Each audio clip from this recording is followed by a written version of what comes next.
I'm a decent man from the city of demons. Niggas be scheming, niggas be shooting. Senseless violence, really so many reasons. Mental health reasons, financial reasons. To be real, shouldn't love this city, but I love this city.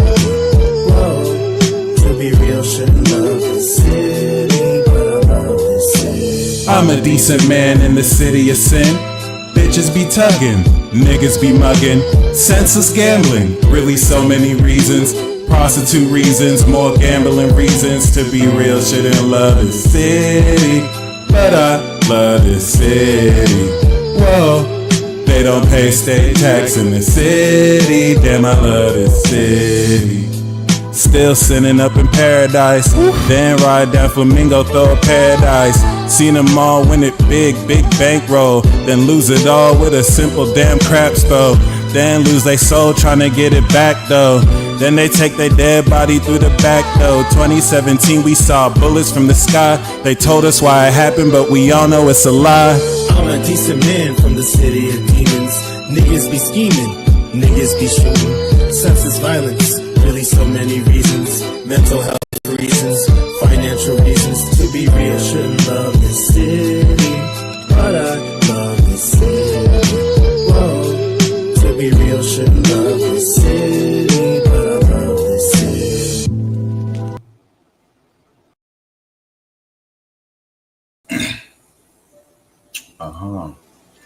Whoa, what it do, y'all? Welcome to your live exclusive pick a card reading. This is the last contribution for our series. We're gonna do the full moon on Saturday. Yes, I'm so glad he put out the open. He's from New York. Yeah, he's from here. The day before I was like, I need to find the beat. I want to do a remix. And then it's almost as if the universe heard my prayer because the next day, open verse. So I had to hop on that. But pause. But the XRP lawsuit, that's what's up. That's what's up. I forgot what the lawsuit was for, but like, yeah, that's good to know. I guess it's gonna even go up higher. Anyway, guys, I have a special guest that I will be including and bringing on here after we close out these pick a card readings.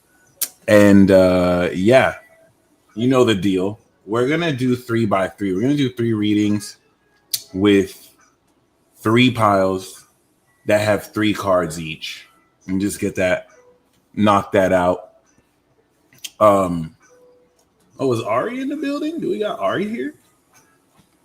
That being said, okie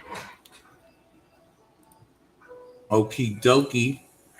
So let's just jump right into this. Let's see.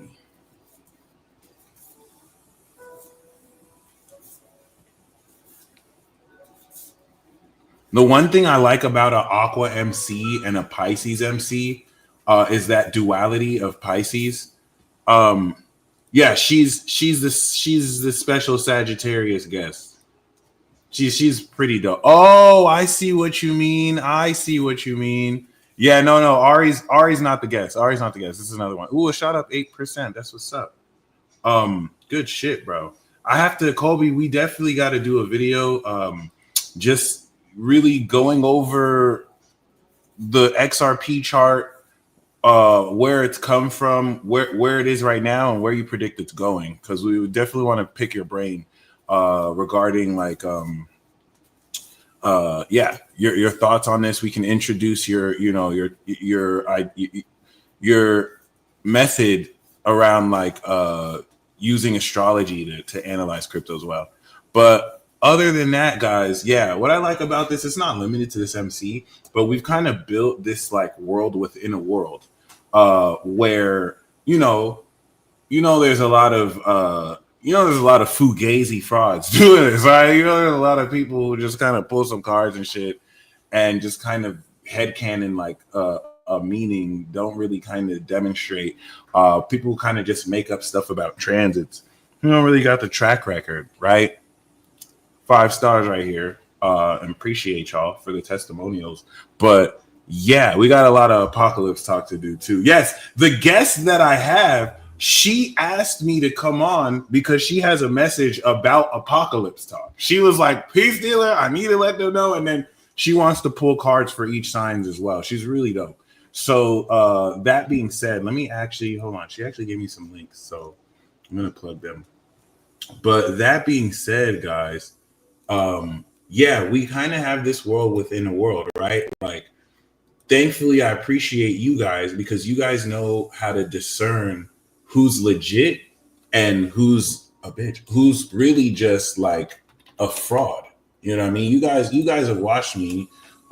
Anyone watching new, you guys know I'm about that, right? Have a really good percentage rate on readings, usually 10 out of 10 that from people's mouths, right? That will tell me, which once again, very, very, very honored. And let me see, Obsidian and Onyx Flame. Let's do that. So with that being said, what I really like about this, of course, given that this isn't a regulated field, it's literally like, of course, this setup enables me, and it's Storm Shadow. Shout out to Storm Shadow.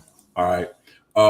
This enables me realistically to service you guys who actually can recognize magic, who actually can perceive magecraft and can understand the difference between legitimate talent in this versus someone just making shit up.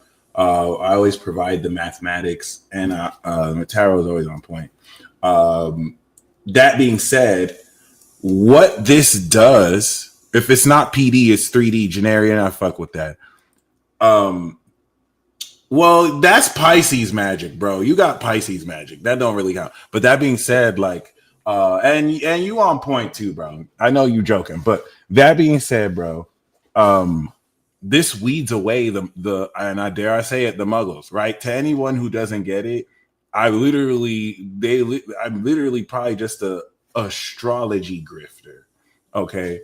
Versus anyone who actually knows their chart ruler or moon sign and can actually discern between who knows how to interpret aspects and angles, who's just saying cookie cutter interpretations versus who's actually integrating the meaning with their experience, you know. So we were able to build this, and I really appreciate that because this is now really the mundanes. That's what Storm Shadow calls it, the mundanes. Yeah, it weeds out the mundanes who, honestly, there's nothing wrong with having the mundane stuff, but actively using that to perpetuate lies about someone grifting or somebody kind of being a scammer doesn't really affect me because y'all know my work is good. And yeah, I'm kind of grateful for that duality. It kind of, I could say confidently, not a single person on this planet can debunk me or prove me wrong. I'll bet all the money I have in my XRP wallet, which is definitely over 3K. So it is what it is. It's not the most amount of money, but we could put racks on that. We could put life on that. It is what it is. And 100% of people who kind of say that don't know their moon sign, don't know their chart reader, have no experience, do not have 10,000 hours worth of experience. It's always these mundanes. It's really always these people who don't have the authority to say what they're saying, which taught me a lot. And it taught me a lot of how much a lot gets lost in translation, and this nature of pride and false ethos in fields that I don't really think even deserve the respect that they have by other people who really are just, I don't know. It is what it is. Regardless, we're going to jump into this reading. I'm saying that to just remind you, especially in this Leo season of boldness with the Pluto opposition, break through. Do not break down the pressure of others who feel like they can play you or feel like they can treat you any which way because of their limited opinions and beliefs. Whole time they don't know shit. Okay, so don't necessarily fold because of this illusion of pressure because of this sense of a collective or a group of people who think they know, but they're demonstrating to you they don't know really at all anything that you've spent time and hours developing, just because it doesn't fit into what makes sense to them. And this is where I'm saying once again, please do not let those people be the indicator or let you know or tell you what your success is supposed to look like. Like I mentioned in the last video, you have people who have never for a second done what you've done, trying to tell you whether you could be successful in it or not. That doesn't make any sense. That's not how that works, especially where some of you are going to be the first and only people to be successful doing what you do because no one else does it like you. So just keep that in mind. Most people do not have a framework of what true success is. They're just going off of all they know that they've been conditioned to see on TV with their parents, with their grandparents, and they mistake that to think that that applies to everybody because that's all they know as far as what success is supposed to mean. We're entering an entirely new world that completely changes the boundaries on all of that. Like you have freaking programs where people are wrestling and someone is taking a drill, putting a dildo in someone's mouth. I'm sorry I gave you that imagery. Someone just showed me that video earlier. This is not the old world. This is not the same world. Like nothing. You have people making $1 million in 3 hours doing you know what. Okay. And while you can highlight the immoral way of that, I'm not saying that that's the only way to make a lot of money. I'm just introducing that there are an entirely new world of fields that people increasingly will not know about relative to the traditional avenues that are dying out, getting replaced by greater technology. And just stop letting other people who really don't know shit pressure you because you make them uncomfortable and you don't fit in their box. Anyway, we're going to start with the first reading. Possibilities are literally limitless. And when you're a mundane, you actively give your power away to a false authority and you choose to just limit yourself. So don't let people like that try and impose limits on you when they have no power over you. And because they can feel that lack of leverage, then they try and throw ad hominems, create red herrings, and all sorts of other dumb shit. Anyway, this first reading is for Leo season. Really quick spot. We're going to look at, of course, the lesson for Leo season and the talent, the supernatural talent you've broken through. We'll do that. We'll do what is the supernatural talents with the sun opposition to Pluto you've broken through. Then the second card we'll do is what is this full moon breakthrough you're going through. And then the third card will be the outcome. So this is pile number 1. This is pile number 2. This is pile number 3.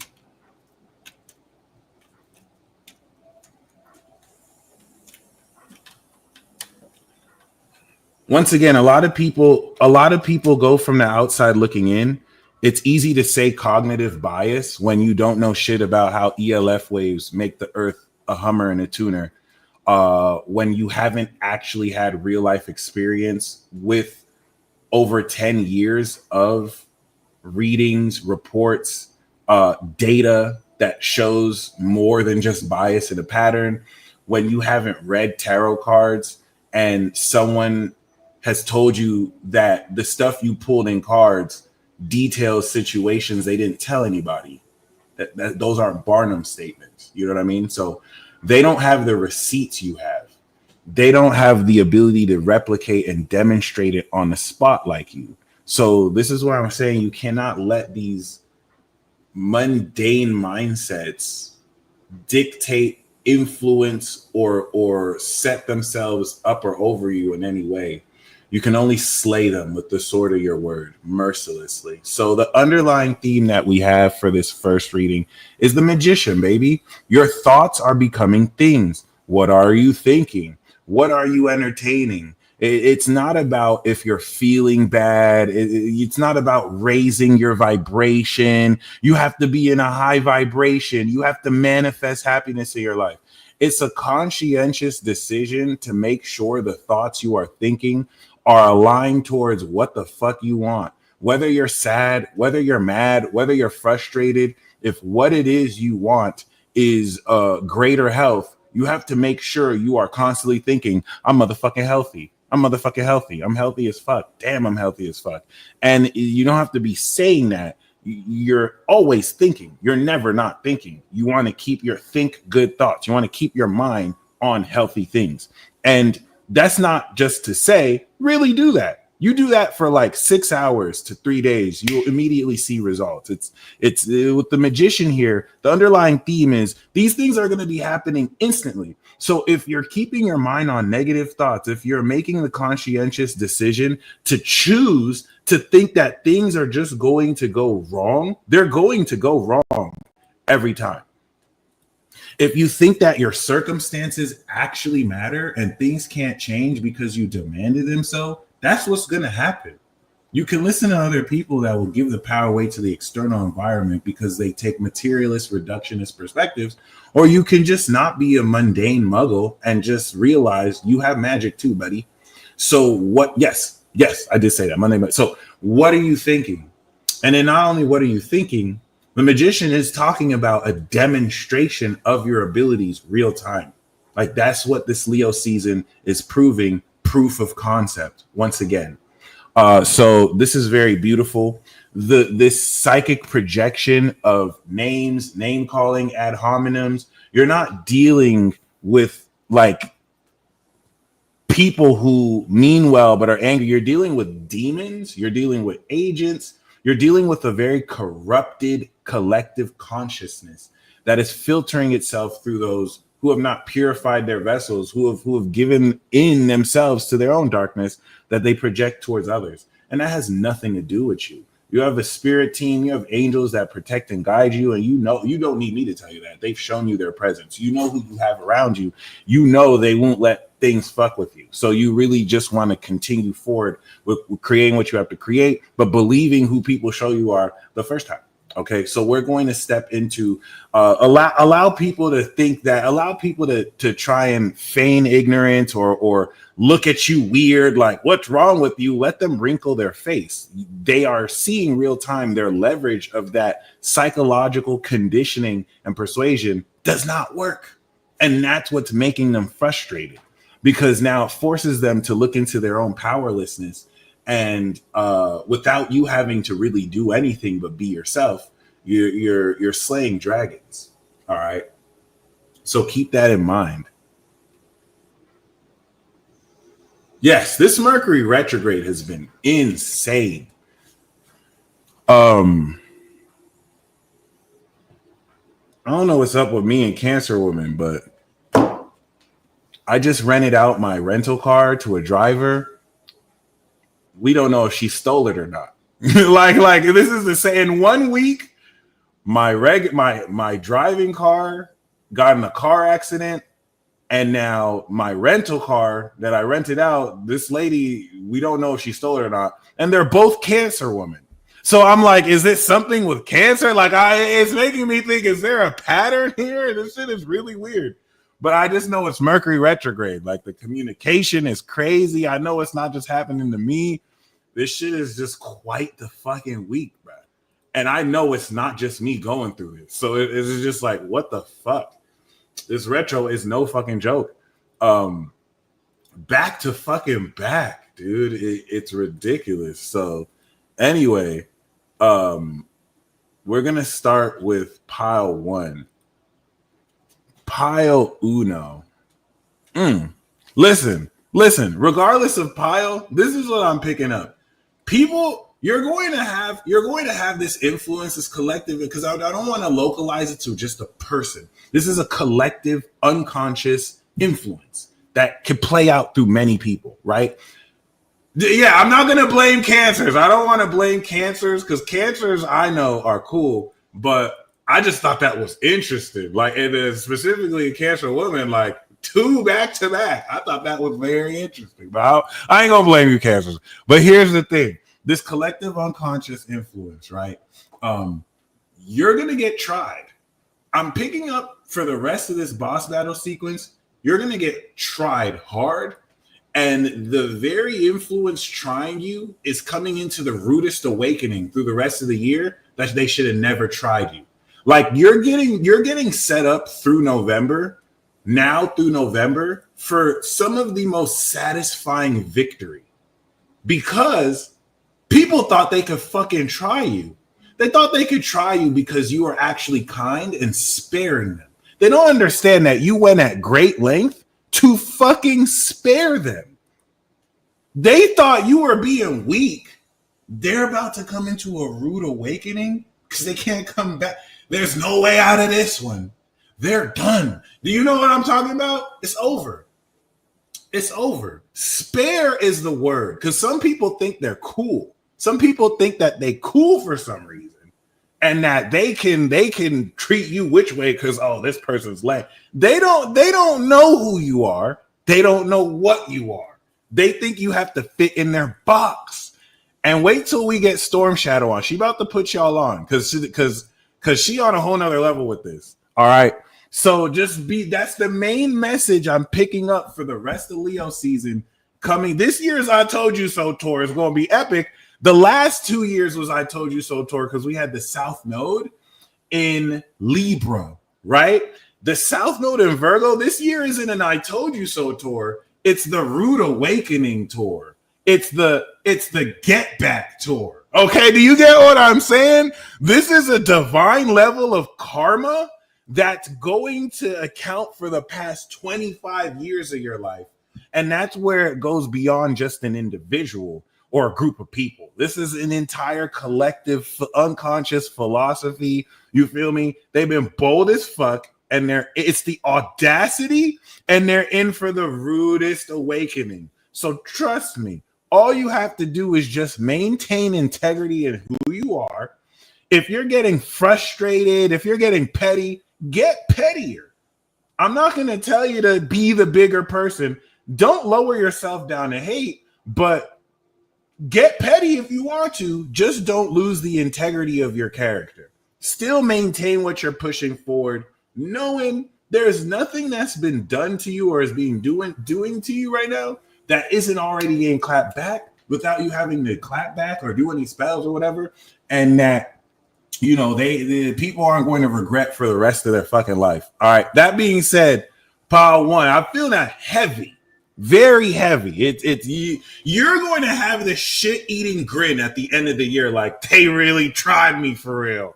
They really tried me for real. Look at them. Look at them. Look at them. Yes, I feel you. Listen to this. I feel you. I feel you. Don't worry. Don't worry. Don't worry. Don't worry. The Rude Awakening tour is very real. Like, South Node Virgo is just about to bring up facts that can't be refuted, that can't be denied, that have people looking at you different, like, oh, you did that, but you didn't feel the need to prove yourself and tell them they didn't know you was like that. Anyway, we do have the Hangman, Pile 1. This is beautiful because we know this is a card of surrender. This opposition of Pluto, this supernatural breakthrough, is sacrificing the mortal version of yourself. It's you sacrificing yourself to your higher self. You are transforming your personality. You are releasing a perspective about yourself in your life that's going to completely change the way over the next 6 months, really 3 to 6 months, that you even express yourself, that you even be. This is going to allow you to literally get out of your own way. It's beyond just letting. When I say let go and let God, Pile 1, you're not going to have to lift a finger, and shit is just going to be warping around you because you've already done everything that has to be done, if that makes sense. When I say let go and let God, I'm not saying that you don't have to put effort in what you're doing. It's just, what haven't you done? What remedy have you not already exhausted? So you're going to see, of course, with this shift in perspective, a lot that you're wanting to, a lot that you're wanting to affect has already occurred. And a lot of the situation you might feel stuck in, you're going to completely look in a different way. So this hangman card comes before death. It's transforming your personality, right? And this is getting ready to transcend your entire character, right? So let's say you right now, you can only see less than 1% of the electromagnetic spectrum, but there's a higher facet of your own being that can see past, present, and future. You're surrendering to that part that already knows where you're headed towards. Okay. This facet of yourself is in a position beyond what you can experience in the 3D. So if you try and figure everything out versus allow your own self to guide yourself, which you subconsciously and unconsciously do to your conscious every day, you'll be straight. So that's very interesting to get, because the next card we get for this full moon is the Lover's card. And the Lover's card, we're going to say, is representing the union between your mind and your heart, the yin and yang of the positive physical, or we could say the negative physical and the positive mental, whichever one you wanted to know. So before we get romantic with this, the lesson here and this full moon breakthrough is going to be you surrendering to what it is you love to do, like playing a guitar, any passions, not even hobbies, like things you really love to do. It's going to create more connectivity and creativity with just other people, platonically, friends, neighbors, work environment. There's going to be a lot more excitement. Now, for those of you engaged in any romantic contacts or are about to be, this is a huge breakthrough in love. And the reason for that is you've let go of certain attachments to people. You've let go of holding on to certain expectations. Like having an attraction, it's okay to be obsessed with people, but to the extent that you're obsessed with someone and you can't let them go or open up to somebody else, that's the issue. Okay, shout out to Foster the Vision, bro. This is the mastermind behind like many of my music videos I've shot. He's released an album recently called Hurricane. Show him some love, bro. It's really nice to have you here, fam. That being said, really, really, really keep this in mind, because some of you might be blocking this love too. I like that he said he's been feeling love. Some of you need to surrender to this good favor and maybe not be too untrustworthy of it. But yeah, it's one thing to have an attraction to someone. It's one thing to have a crush and be obsessed with something or someone. If you're open to new experiences and you're able to let go of that when it comes through, that's cool. But if you can't, you need to let go. The best game is telling them what my ex. That's so crazy. Yes. Thank you. You've seen his stage presence. He's pretty fire. He's pretty dope. Got to see him live. So with that being said, right, for some of you, this is going to be a miraculous breakthrough romantically. If this isn't necessarily a breakthrough in just how much more fun your interpersonal relationships are because you've surrendered this war between your mind and heart, this is going to be being with your soulmate. You're going to break through, soulmate breakthrough, connect with someone who you have a very tantalizing sexual connection with. And the outcome we have here is the Strength card, which is even crazier to come with the Lovers, fun and frolics, and just a lot. This is just like having sex all day and all night. But this can also be like playing the guitar. This could also be like connecting with certain friends and having a jam session all night long. My bad. Or like at least being put in a position to, by the way, this is Leo. So this is Neptune, this is Gemini, this is Leo. So this is beautiful. For some of you, this is the archetype of this cute girl at my work, but I've been afraid to talk to her. There we go, man. So here's the thing. You're not really wrong to be afraid. Well, first of all, don't be afraid, right? Then again, given the nature of things, obviously you can't talk to her at work because now you're harassing an employee. You know what I'm saying? You can get. Obviously, it's a risk, right? You. There is that element of, oh, are you trying to whatever? But you can always talk to her after work. You know what I'm saying? Just don't be afraid. Definitely, if you want to talk to her, and I can see that's why you're a little worried, because it's like, oh, this person is harassing me on the job or whatnot. But find a way to tell her after it is you work, or even if you want to tell her, ask her out, be like, hey, what are you doing after work? What you trying to do? Definitely, I'm the type of person for sure. I'd rather at least shoot my shot, and then I can at least say I tried, versus wondering what happens forever, right? That being said, I appreciate you sharing that. And I think that's really cool, because it reminds us, how real these things could be. You're so fire, you make me nervous. Oh, there you go. That's not bad. You know what I'm saying? Definitely, men, make the first move first. And I definitely agree with that. Especially if you guys have the same job, definitely just let it flow.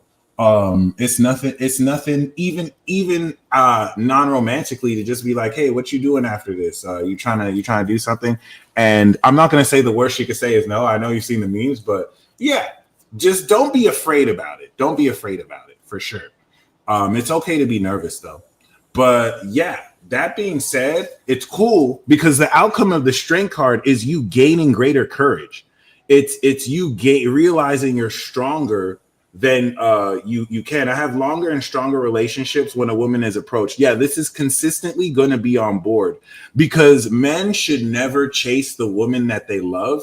Men should get with the woman that actually loves them. It's really fucked up advice, but I've experienced this too. I've approached many women, and randomly I've had women just hit me up. And it's the women who've hit me up out of nowhere that we still rocking together. You know what I'm saying? It's pretty interesting. I'm sure there are, women that I've said hi to or whatnot that is cool with. I got Mars and Aries. I have Mars and Aries, so I always like to make the first move, but I'm not going to do too much either. Personally, women sometimes make the first move by just giving you that look, and then you could go up to her. But personally, this is what I learned. Powerful women get what they want. Me, I don't wait. I don't wait to make the first move. I'll shoot my shot when I shoot my shot, but powerful women do not wait as well. So women who have hit me up because I didn't even know they existed. They hit me up. That's how I knew they existed. If that makes sense. And a powerful woman is not going to wait. A powerful man or a woman is not going to wait. They're just going to get what they want. That's what I noticed. But it is what it is. And women have an abundance of options too. So that being said, definitely, if you like somebody,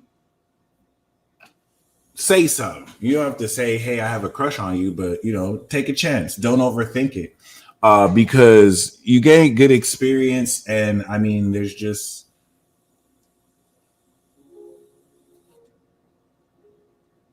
so much. Yeah. Well, powerful women seek out powerful men. You feel me? So like, that's how that works. It's cool. They know it is what it is, and that's what taught me. It really doesn't matter who makes the first move. It just matters who's willing to put in the effort mutually. And I only say it doesn't matter. Like I'm not a man waiting for a woman to make the first move. I feel like that's a misconception. I never wait for a woman to take the first move.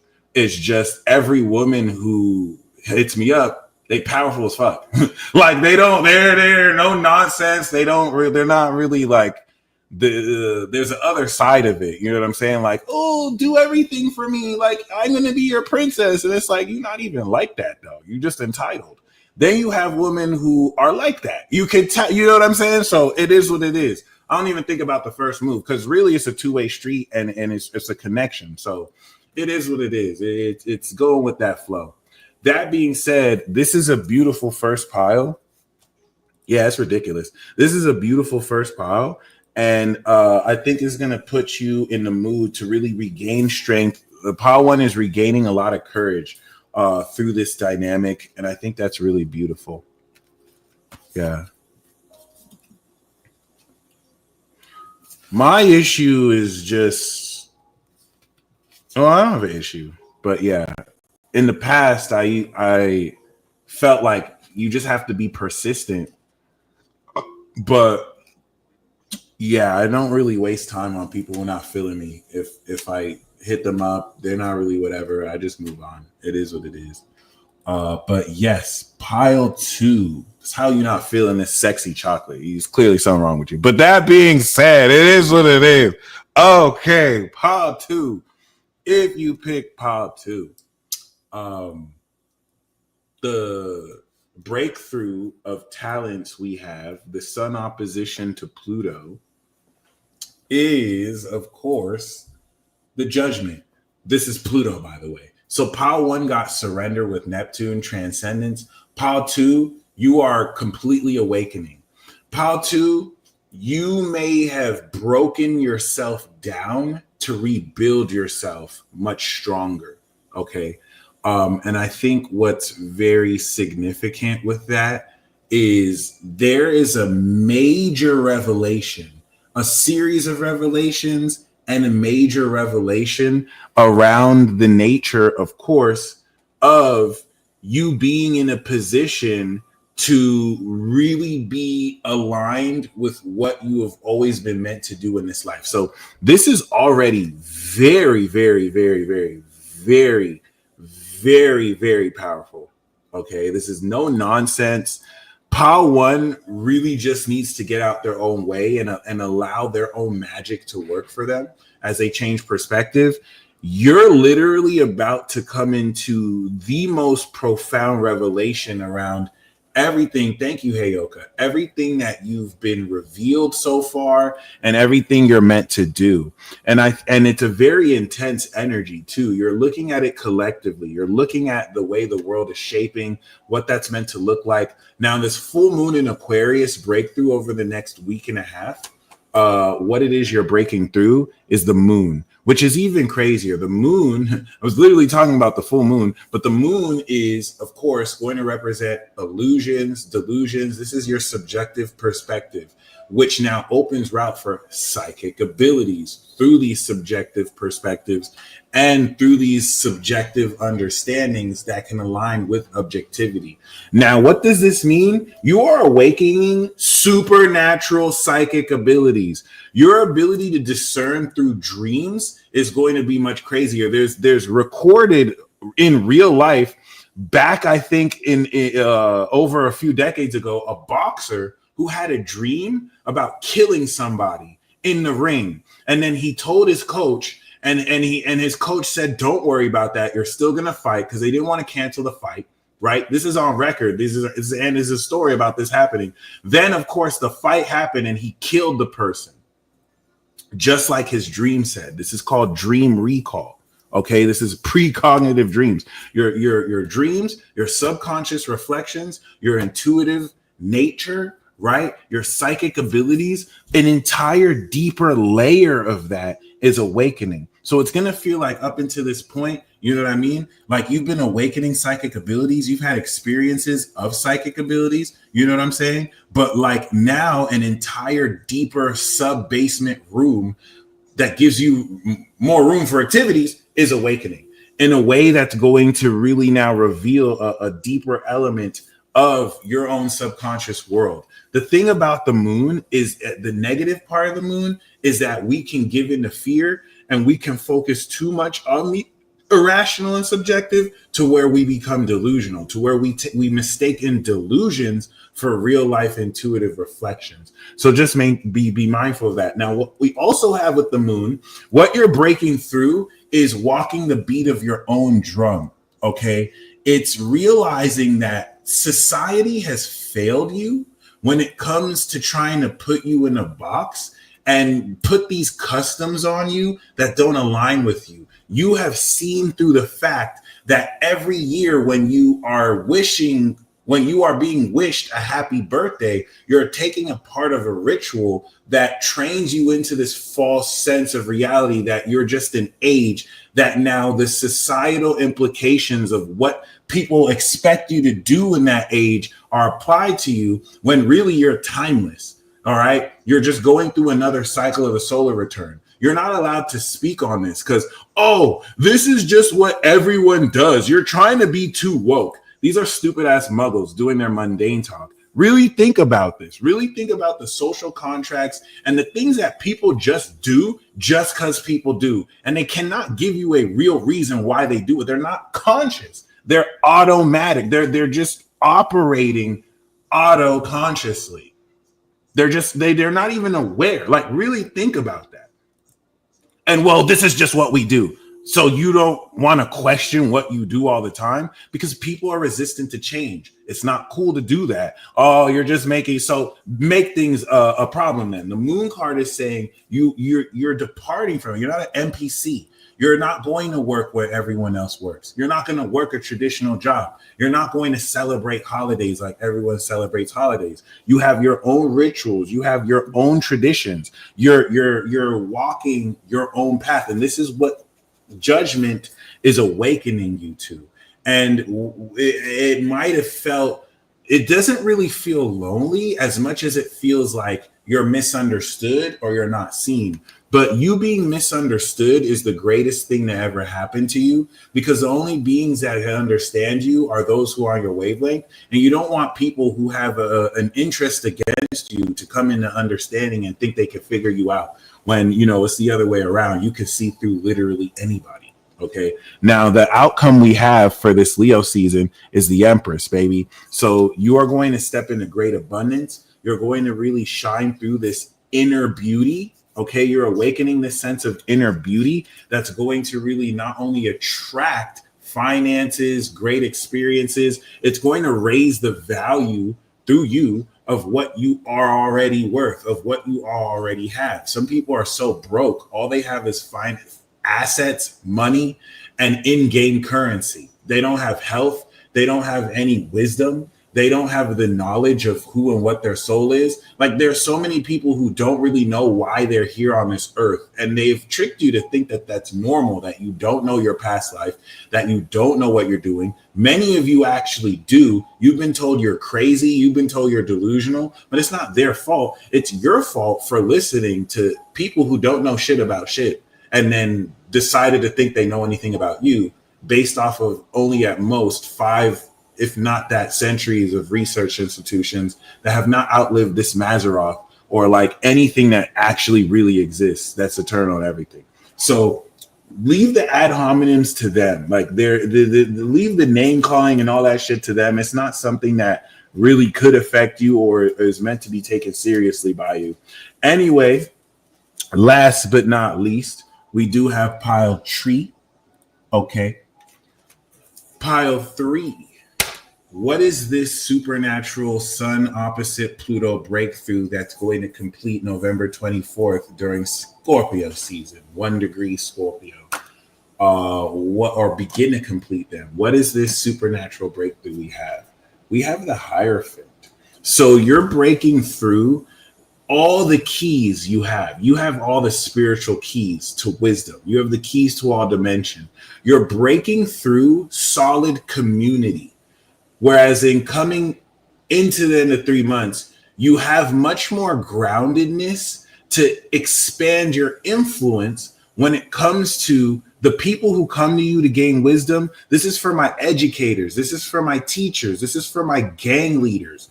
These are for my people who maybe run streams, or people are able to really come to you to gain great wisdom. This is why this represents organizations like universities, or it can represent like a church. This is the Pope. People come to the Pope for organization, for traditional. It's not like the High Priestess that's going to be more, bohemian or more kind of personal. This functions on actual established, not false dogma, but like real principles, status quo. So you're going to break through and transform the status quo around you. You're going to become the new status quo and really influence those around you as well, which I think is dope. Now, this full moon that's breaking through over the next 2 weeks, we do have the Chariot, baby. So the next 2 weeks from the full moon, you're going to actually gain momentum. There's going to be a series of victories that push you and this organization forward. So that's really beautiful. From the full moon moving forward, this is going to be like crossing the finish line. This is gaining momentum. This is victory. Victory that you don't want to circumvent by giving into immediate gratification. The thing about the Chariot is the Chariot card represents not, holding off on immediate gratification for delayed gratification and carrying that momentum forward. And of course, not like gaining $100,000 and spending it, but gaining that victory of $100,000, reinvesting like maybe 75% or half of it, and staying and keeping on moving, keeping on working. So this is a beautiful breakthrough, powerful victory. And the outcome we have here is the sun, baby. The sun in Chariot pile 3, there's a big victory for you, especially if you have a community. If you've been holding down a community, if you've been a force of actual wisdom and knowledge, huge win, huge recognition, huge push forward. And I think that's very awesome. Okay. No matter what you do, no matter what, like if you're a musician, this could be like an organization like ASCAP, BMI. This could be you gaining amazing royalties. You know what I mean? It really, and Markel already said, I already won. That's what you want to be saying. This is a beautiful affirmation. You want to keep saying, I already won. I already won. New job in a traditional institution also as well, or a promotion, or pushing that institution forward and bringing light to it in a way that it's never been brought light to. Higher education as well. I think that also fulfills that. So claim it, guys. That was the first cycle of readings. We're going to do 2 more pick a card readings, and then I will invite my guest on. Storm Dancer, thank you for still rocking with us. Okay. I literally just wrote baby you won in the notes. There we go. There we go. That's what I'm talking about. So we're going to do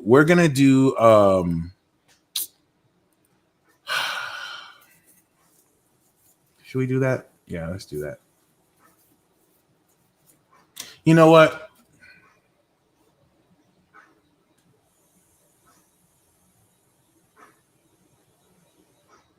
Yeah, let's do that.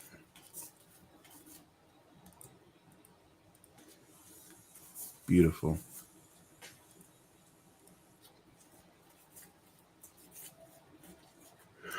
All right. 1, 2, 3.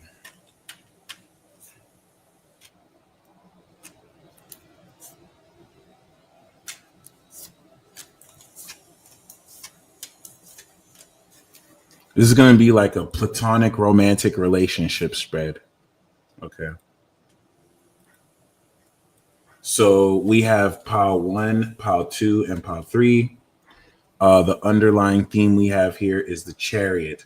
So the Chariot is saying to make a move. The Chariot is saying to be forward moving. When we talk about the Chariot, especially in a romance reading, the underlying theme of the Chariot or the Chariot usually means you don't even have time for romance. Like you don't have time for love. You out here winning. Like you're out here making moves. So like, you really don't have time for dating. But if it does kind of relate towards love, you're pulling, you're shooting your shots going in. Like the underlying theme here, right? If you knew that you shot your shot and it wouldn't miss, how would you approach the situation? If you knew you were locked in, the Chariot is saying lock in. So don't necessarily give excuses. So like you deciding that you're not going to really make a move for anything that doesn't meet your standards is not an excuse. Some of you need to do that. Okay. Some of you are just shooting your shot at anything and then you're getting disappointed because you saw the signs of perhaps your standards not being met. But if they do meet your standards, what's your excuse?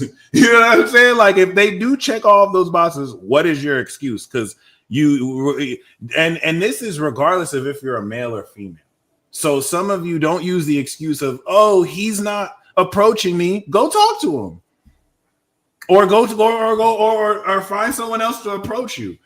Men, you already know what it is. Like shoot your shot. Like, you know what I'm saying? Make a move. It really is what it is. The opportunity is going to present itself. And this is really just saying the momentum you're pushing forward is going to kind of build more rewards for you. So we do have, of course, When you make all your shots, now you got to pick. Now, yup. I like that. Now you got to pick. Who are you? Yeah. So really move forward. It doesn't matter even if you assume that and it doesn't work, still operate off the assumption that, oh, yeah, this is going in. And just with full confidence, because the chariot is confident in himself. This is victory. This is Cancer. This is cardinal emotions.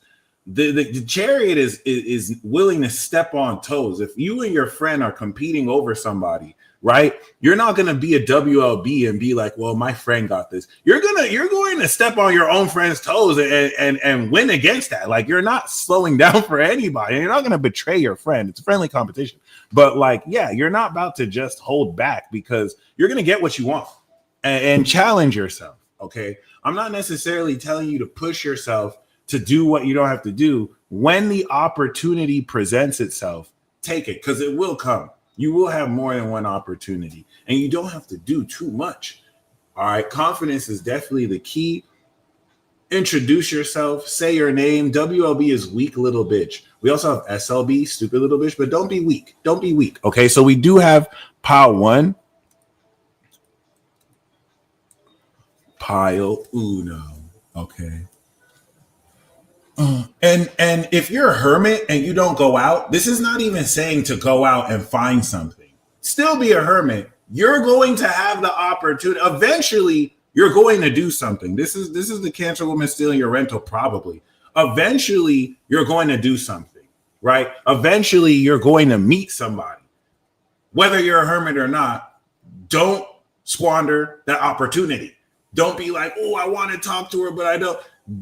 That's your opportunity. Take it, whether it works or not. So for pile 1, we do have the Temperance card. The situation we have with relationships with you is moderation and mediating opposites. You're connecting with people who reflect you. You can literally manifest your desired partner or hookup, literally. Okay. And I feel like what's very significant, you don't need to go out in order to receive. Your blessings are attracted to you vibrationally, not physically. Thank you, Big Jupiter. I feel like people really need to understand this. When you're in it within, everything works around you to reflect that. So the Temperance card is an echo of that. You're bridging the subconscious with the consciousness. Chris One Feather told me when he pulled this for me, this is an ancient soulmate card. So the thing with the Temperance, it favors platonic relationships or starting off as friends at first, but Temperance is you being able to find and be with your complement. You're going to be connecting with complementary aspects of you as well, in a way, in a position to really balance very accordingly. So this is actually really cool. It's a much more chill card. It puts you in a position not to take too much seriously, but to still also, do what it is that has to be done. So with Temperance, there's going to be greater balance in, the type of people you're connecting with. It also represents connecting with people who have healthy lifestyles, and you kind of maintaining this will protect you from any toxic influences. Now, the lesson we have here and what it is you're going to be breaking through this season for romance is the Tower card. Oh my God. Beware of any unexpected, anywhere from unexpected pregnancy to unexpected dynamics. But Tower card is you're going to learn how to adapt. Now, because with the Temperance, you're living your life in moderation, this balance will enable you to account for any unexpected events or occurrences that happen. If you pick pile 1, things are going to really just happen out of nowhere. I'm going to be completely honest. And this doesn't have to be bad. This could be like just instantly getting married with someone, or instantly getting a relationship with someone, or instantly falling out of love with someone. Like this could be horrible, right? The Tower, we just want to really speak of the instantaneous destruction of a certain situation or environment that could either be a blessing in disguise or something that you have to really adapt to instantly. Okay. The outcome we have for you here is the Wheel of Fortune. So I do get the impression that this is going to be like instantly winning the lottery, which is why you need this sense of moderation to open space. Another thing with the Temperance is you're opening up space in a relationship. So it's like you're releasing things in your life that open up the space for you to support a relationship, if that makes sense. So it's like you might be so busy with so much that you do not have space to have a healthy relationship with somebody because you have not cleared up enough gigabytes of RAM to fit it in your USB. And now that you've done that, boom, you instantly hit the lottery, because with the Wheel of Fortune changing your fortune after this tower, this is literally instant expansion. This is you kind of changing everything around. You're changing your fortune around. Like the Wheel of Fortune is saying you're going to evolve your romance, your love life, your relationships with yourself and others. So this is beautiful. I'm glad we were able to get that clarifier with the tower here, because yeah, make room for that. Good. Yeah, you want to be very excited and say those affirmations. Keep that mindset right, because this is very interesting regardless. And that's another thing. Things can change at a moment's notice. So this is why you don't necessarily want to look at your current circumstances. A lot of the negativity around you is trying to use red herring fallacies and straw men to look at your current circumstance. Oh, why is it like this right now? Why is it like this right now? They don't even care about that. They're just using that to have something over you. And these things are going to flip things around that will make these people so much more angry that they can't manipulate you. And every time they do, some things just happen to you for your favor. So focus on that part of your power and focus on that higher timeline every day. So for Pile Dose, what is the lesson, or no, what is the main core of, and what is the gift for, relationships or romance for you this month? We do have the Hierophant, which is fucking crazy. Okay. The Hierophant, once again, is a traditional card. It's a marriage card. It's long-term commitment. So what you are kind of coming into is the establishment of values and standards. Okay. Especially for those of you who have innovative or unconventional ideas around marriage. Some of you may not want to be married in a church. Some of you may not want to be married by a priest. Some of you might want to be married in a certain way. Some of you may not want to get the state involved, right? Your idea of what a long-term commitment is needs to be fleshed out now. In fact, for some of you who may be wanting to be in a relationship, but you're blocked, you may not have defined this. What are your values? Really ask yourself what your values are, stand on those values, and put out in the air what values you would want a prospective partner to have and what you don't want them to have, because that's what's going to have you recognize that immediately. Okay. This is also talking about, though, defining a new status quo. So the old era of your relationships is over. There's a new status quo that is being defined. This is going to be the new meta of how you navigate through your relationships with people, platonically or romantically. And we do have, as a breakthrough and a lesson, of course, the High Priestess. Now, this is very significant. When we have the Hierophant and we have the High Priestess together, this is traditionally a twin flame aspect. Okay, because now you're having both of these aspects of not just spirituality, which will be more explored. You have like the traditional orthodoxy, and then the spirituality, the innovative spiritual dynamics, right? The High Priestess, the Hierophant, you're having this masculine, traditional, and feminine, intuitive connection pushed through. So the lesson is not only listening to the synchronicities and watching the signs, but integrating them with the values you have. These are like two people who run a temple together, and they're able to really kind of bless many. So one of you is the Hierophant, the other you is the High Priestess, and that's very deep, because once again, this lesson and breakthrough is going to let you know that for many of you, traditional marriage is an old world mechanic. It's a social construct that people have gaslighted you into believe is your only option. and that, it's sacred. The concept of it is sacred, but the traditional nature with which it plays out respective to different cultures has been outdated for decades. Like ever since Gen X was born, the Pluto Libra generation of 1972 to 83 killed marriage.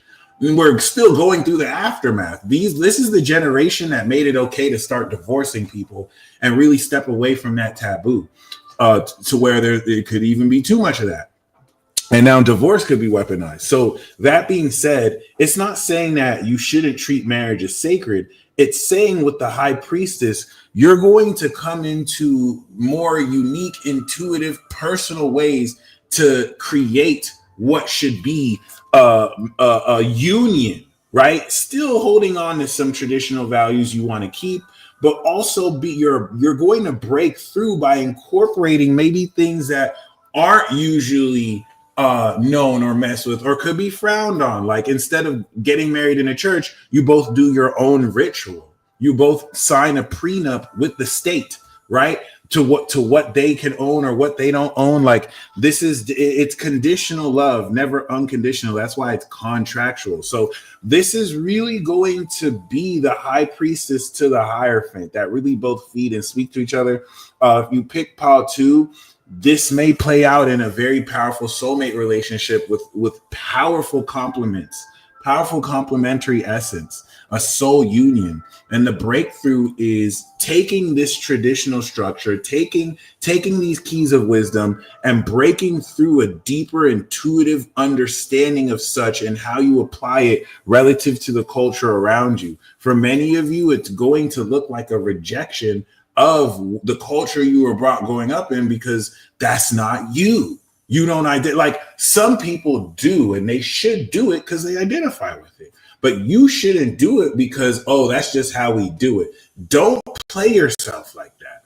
Do what you're being guided to do that aligns with what you know is true. And the outcome we have is the love. Oh my God, Pile 2. Holy shit. Pile 2, you have a very deeply spiritual connection with someone. I'm going to show you this. When we get the high priestess, and when we get the lovers, that is actually a psychic spiritual connection.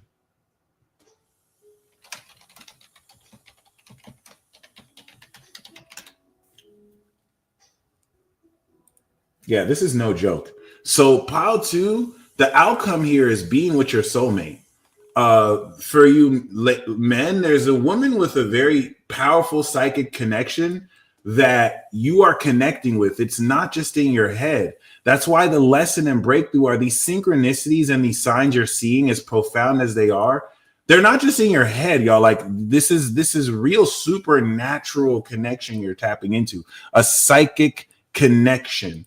The psychic connection, it's a supernatural psychic connection you're breaking into. And the psychic connection, it's okay to break outside the box. It's not just in your head. It is unifying the both of you together.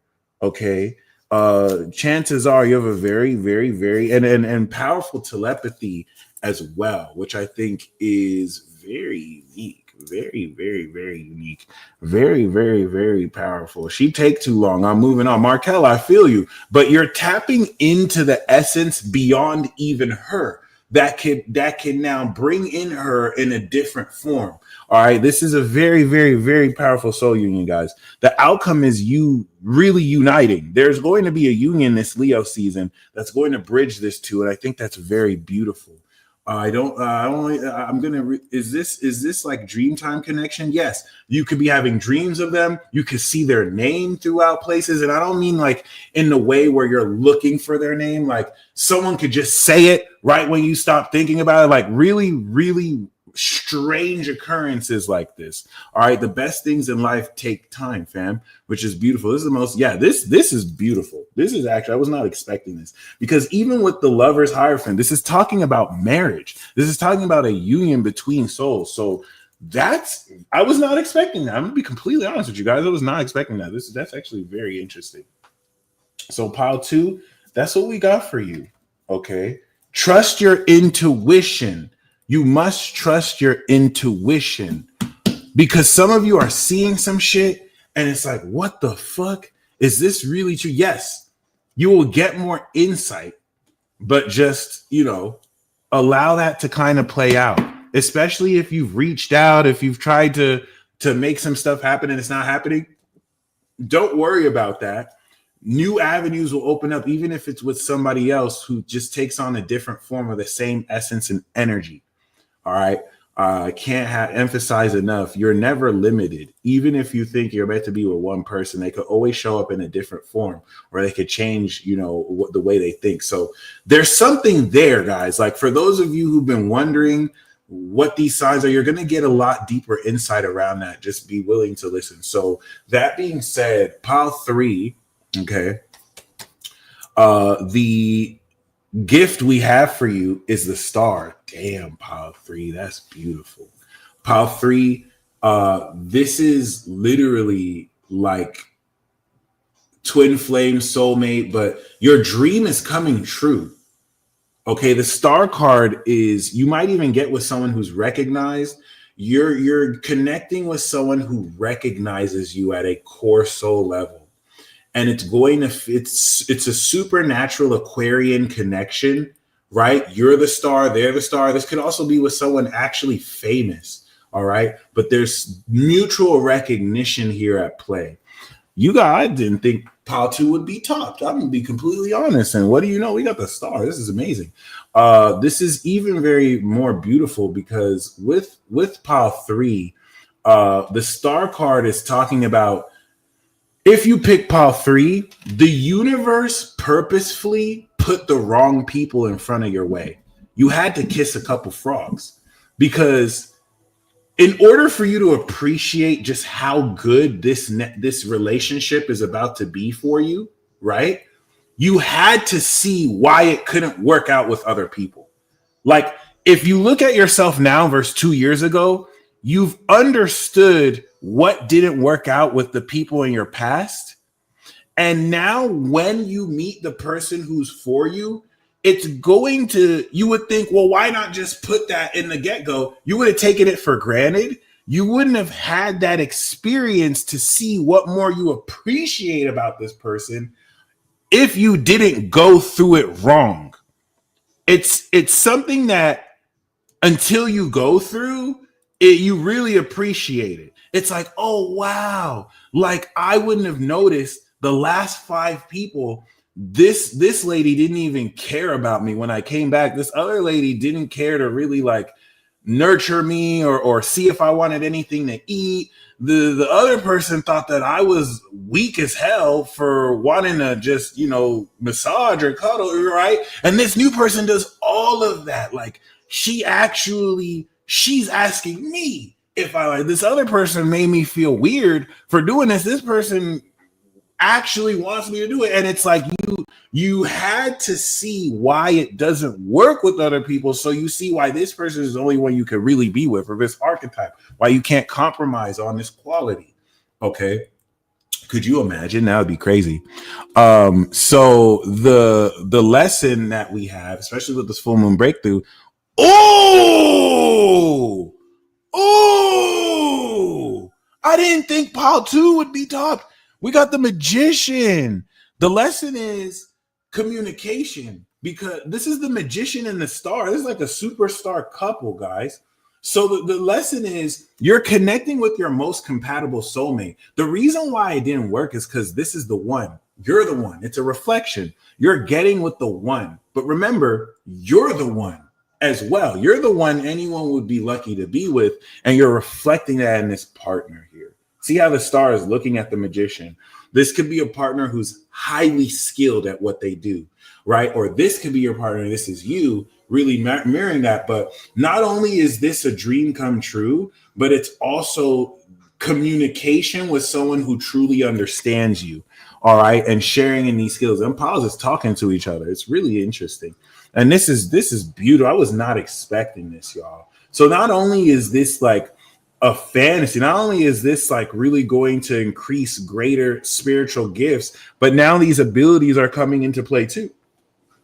I see one person, like with the last reading, how one person's like the traditional organization leader, the Hierophant, and the other person is the high priestess, and they're coming together. This one is a very famous, like well-known, recognized star, and this is the magician she rocking with that has all the abilities and is very resourceful. You know what I'm saying? It's all in one reading. You can combine all piles. I really like this. And the outcome we have here is the Empress, which could be pregnancy, but it's also talking about an abundance. Y'all are just about to be fly together. You know what I'm saying? Like the Empress is you guys just being a lot more abundant, nourishing, and luxurious. There's going to be luxury that's shared and created and defined. Okay. Also, the Empress is unconditional love. So the outcome is you're going to be manifesting and creating unconditional love in your existing connections with people and a romantic partnership. Someone that legitimately, unconditionally loves you regardless, which I think is beautiful. All right. And that's beautiful for us, fairy tarot. So last but not least, we're going to do the final pick a card reading. And then I'm going to invite my guest, and she's going to pretty much put y'all on, bro. I'm gonna be honest with you. She's definitely been a magical influence in my life. So we're going to do a career reading. All right, save the best for last. Where are we taking our life path? What money are we coming into? What's up with our life path and our life purpose? And let's see what that's about. Let's see what that's about. So we're gonna have three piles again, 3 cards per usual.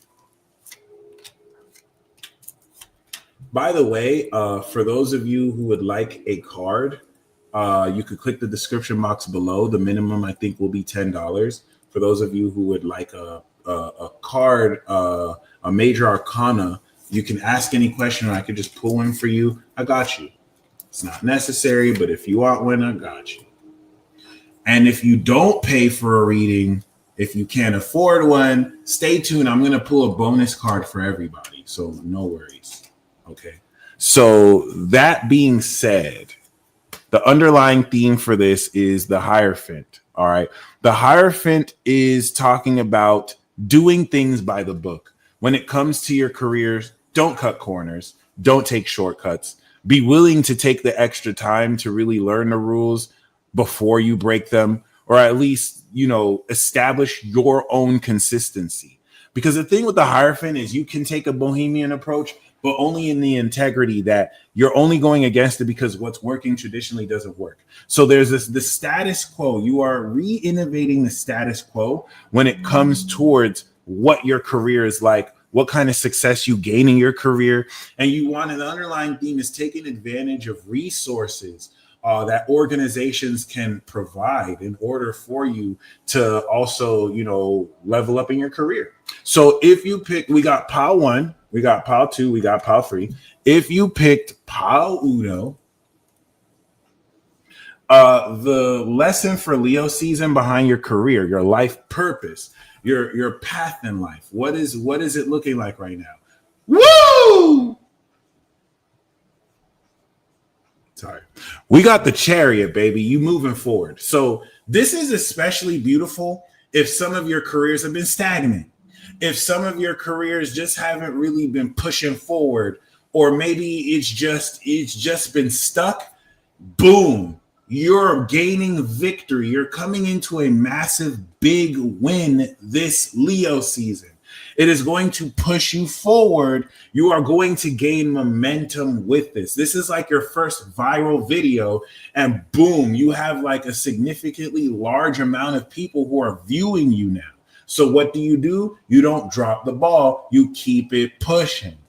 You don't just rest on, I got 100,000 views and then fall back and fall off. Okay, this is very important. So really keep this in mind. If you pick pile 1, your career is gaining a major victory that's going to be the new status quo for you. This is going to be the next level with which you're operating from now. And I think this is beautiful. And all you have to do is just keep it pushing. Don't give in to immediate gratification. Build off of this momentum, because this is a victory card. So if you pick pile 1, your life purpose, your career, you're gaining victory. Now, how is that going to reflect into your finances? What is the finance? How are your finances going to look this Leo season? We have the Lovers card. So the Lovers card is really going to talk more about, I guess, loving the money you make. That's a very vague description. You're going to love it. I'll say that. But I also kind of indirectly pick up, you may be making the type of money that will be able to give you a budget to date more or to really kind of invest more in what you love. It's also saying that the greatest way for you to break through financially this month is to focus solely on what you love. But yeah, the Lovers card, as far as money, is very interesting because it could also represent you coming into greater money through a relationship. That, you know, maybe a partner gives you an opportunity with which you're coming into a lot more money. That's actually just very interesting. I'm getting the sense, though, that you're going to really be loving the money that you are, of course, coming into.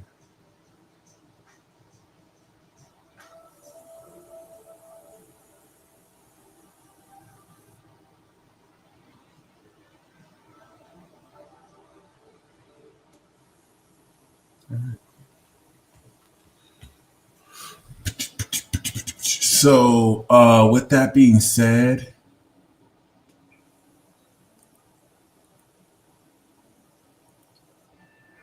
the outcome we have for you, Power One, is the Emperor, and you're going to establish your authority. I'm trying to think with the Lovers card as a financial influence. First of all, with the Emperor and with this Chariot card, by the end of Leo season, you're going to have more of your shit together than you've ever had together. Like, you own your own power. This is especially good for those of you who want to be independent, who want to be self-employed. That's it. Like, you're going to gain this momentum. And I feel like finances are going to be heavily influenced, if not romantically, right? At least passionately. You're going to be very passionate about your finances, and you would only be passionate about your finances if you're making a fuck ton of money. So it's not like, okay, you're the richest ever, but you're making a lot enough to really fuel into what you love to do and also still own it. Like, the Emperor rules the table. You have your ground rules and you're able to sustain profitably what you're doing. So this is beautiful, Power One. This is very, very, very beautiful. And this is the new status quo you're stepping into. Okay. So I think that's freaking awesome. You heard? You heard? So next we're going to do pile two. Pile two, we do have, of course, for the career, for the life purpose, what is it that we are looking at for you? Well, we do have the world. Damn! Oh my God, bro. These piles are nice. You guys did not come to play around. These are pretty fire piles. So pile one is moving forward. They're gaining victory. Pile two, you're coming into fulfillment, graduation, and completion. This is you coming into the fullness of everything you've been working towards, of this life purpose and career. Like, your life purpose involves you traveling the world to share your success and so people can see how you made it in this world. So whatever it is you're doing, you're going to be known as a complete master around this if you're not already facilitating, because this is this Leo season. This is for this season. So you're graduating an aspect of what it is you do. And whether that manifests into a promotion or you coming into a greater influence, the finances that we have for you is the Magician. Oh my God, pile two. That's crazy. So you're printing money out of thin air. Okay. The Magician is saying that your own resourcefulness, your own skills, like let's say you're a freelancer and you're able to do like technician work, like help people fix their electronics, and maybe you don't work for a company, but people can book you on your own, you really taking advantage of how good you are and using these skills are going to make you a lot of fucking money. The magician is saying that your talents and abilities this month are the best way to break through. And the best way you can do that is to showcase them and to demonstrate them. Put yourself out there. But with the world, you've already completed a lot of the work you have to do. So I think that's very beautiful. What is your mindset on the money you're making? If you're thinking, oh, I wish I could make more money. Oh, I don't have money. You're going to manifest that. So if you're thinking you're set for life overnight, I'm rich as fuck, I have so much money, that's what's going to continue to happen. All right. And some people will tell you, no, that doesn't work. You need to go out and get it. I'm actually going to challenge you. Don't do shit and just tell yourself over and over, I'm rich as fuck. I'm rich as fuck. I'm rich as fuck. That will actually get you more money than trying to force it and work hard. Or you may already find that the work you've done has set work up in line for you. So you can really just go out and meet it as it comes. And we do have the justice. So you're going to get your paperwork right. And I like the, and so Powin has the emperor, which is getting their estate proper. It's getting their shit together. It's standing on their own too. They own their stuff. You're getting your paperwork right. You're signing the right contracts with people. You're going to make a powerful decision and elevate yourself in this society as well, which I think is very, very, very, very beautiful. This could be a ruling decision, especially if some of you are in the middle of a lawsuit or you're dealing with certain court or legal issues. This is going to balance itself quite properly. Okay. So that's awesome.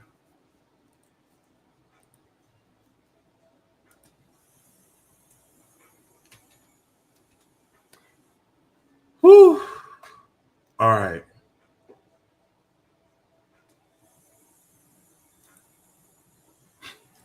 All right. So that being said, we're going to do the last pile. And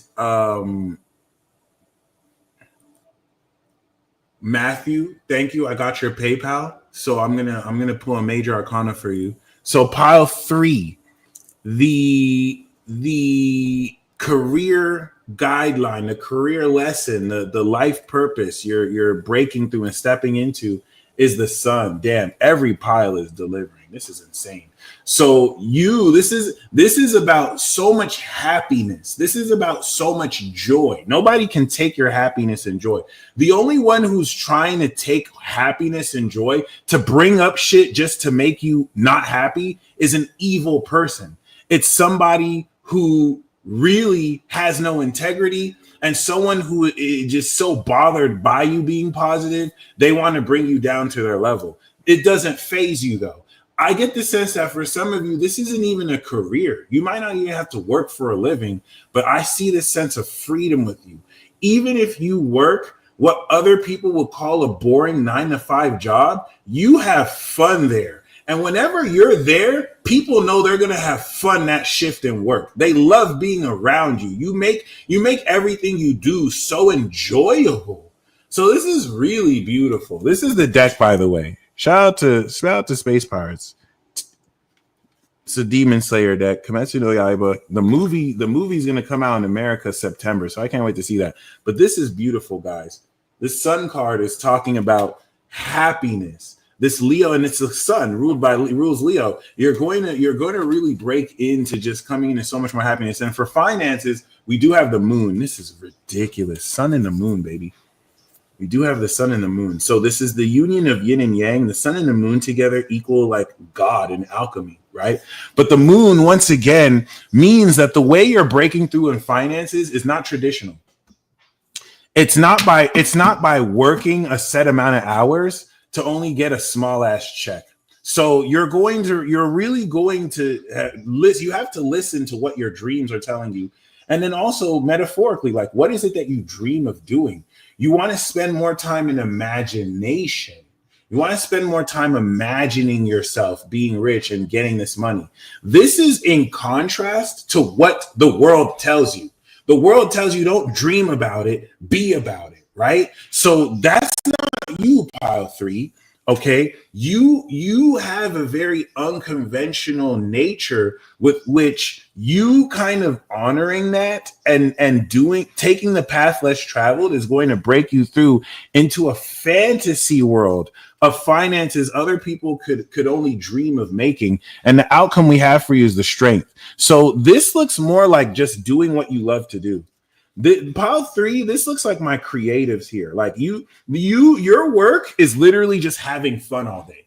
Like you clock in, you do what you love. You're able to really, engage in more creative, not really like quantitative or qualitative. It really could just be subjective, and it gets you paid in that sense, which is going to really have you focus more on what you're passionate about, and you're going to realize you're stronger than you could ever realize.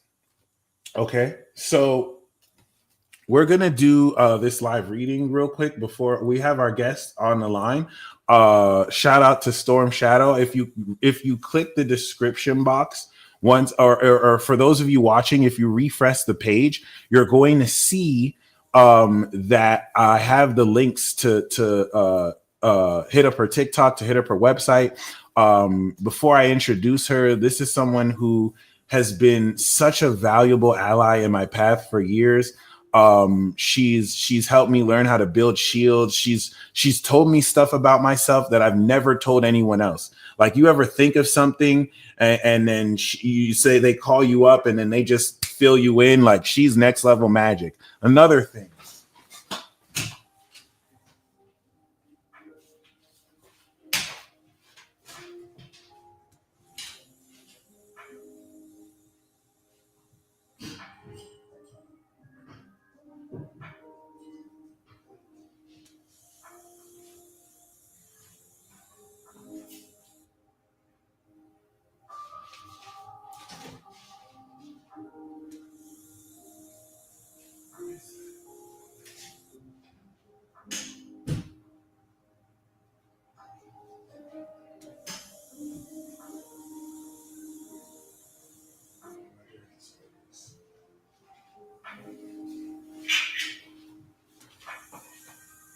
she's one half of the people who got me this sword. Remember the swords that I got? She gifted me this. Real-ish. Trying to find my dragon sword.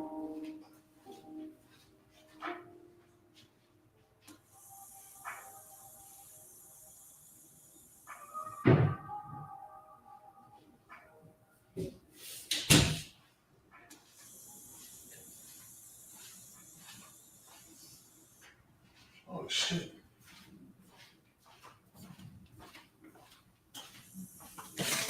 Regardless, that being said, before I bring her on here, let me do this reading from Matthew. Matthew, we do have, of course, the world for you, brother. Okay. So with the world, bro, you are coming into fulfillment and completion. This is you achieving complete and total success. And I think you owe it to yourself. This represents you've put in a lot of hard work and discipline. Yep. You put in hours by yourself where everyone else was partying and everyone else was kind of just doing whatever. You focused on yourself. You put in that work. All of that is coming into fruition for you right now. Okay. And the bonus card we have for anyone else who would like a message for the rest of Leo season, we got the sun. The sun rulership is saying, follow your joy, surrender to your joy, surrender to your bliss. Where people want you to go low and negative and to go back and forth with them, you have more reason to be happy than you do to be entertaining bums and scallywags. Okay. Don't get tricked out here. So without further ado, I would like to share with you, of course, Storm Shadow. Thank you very much. How you doing?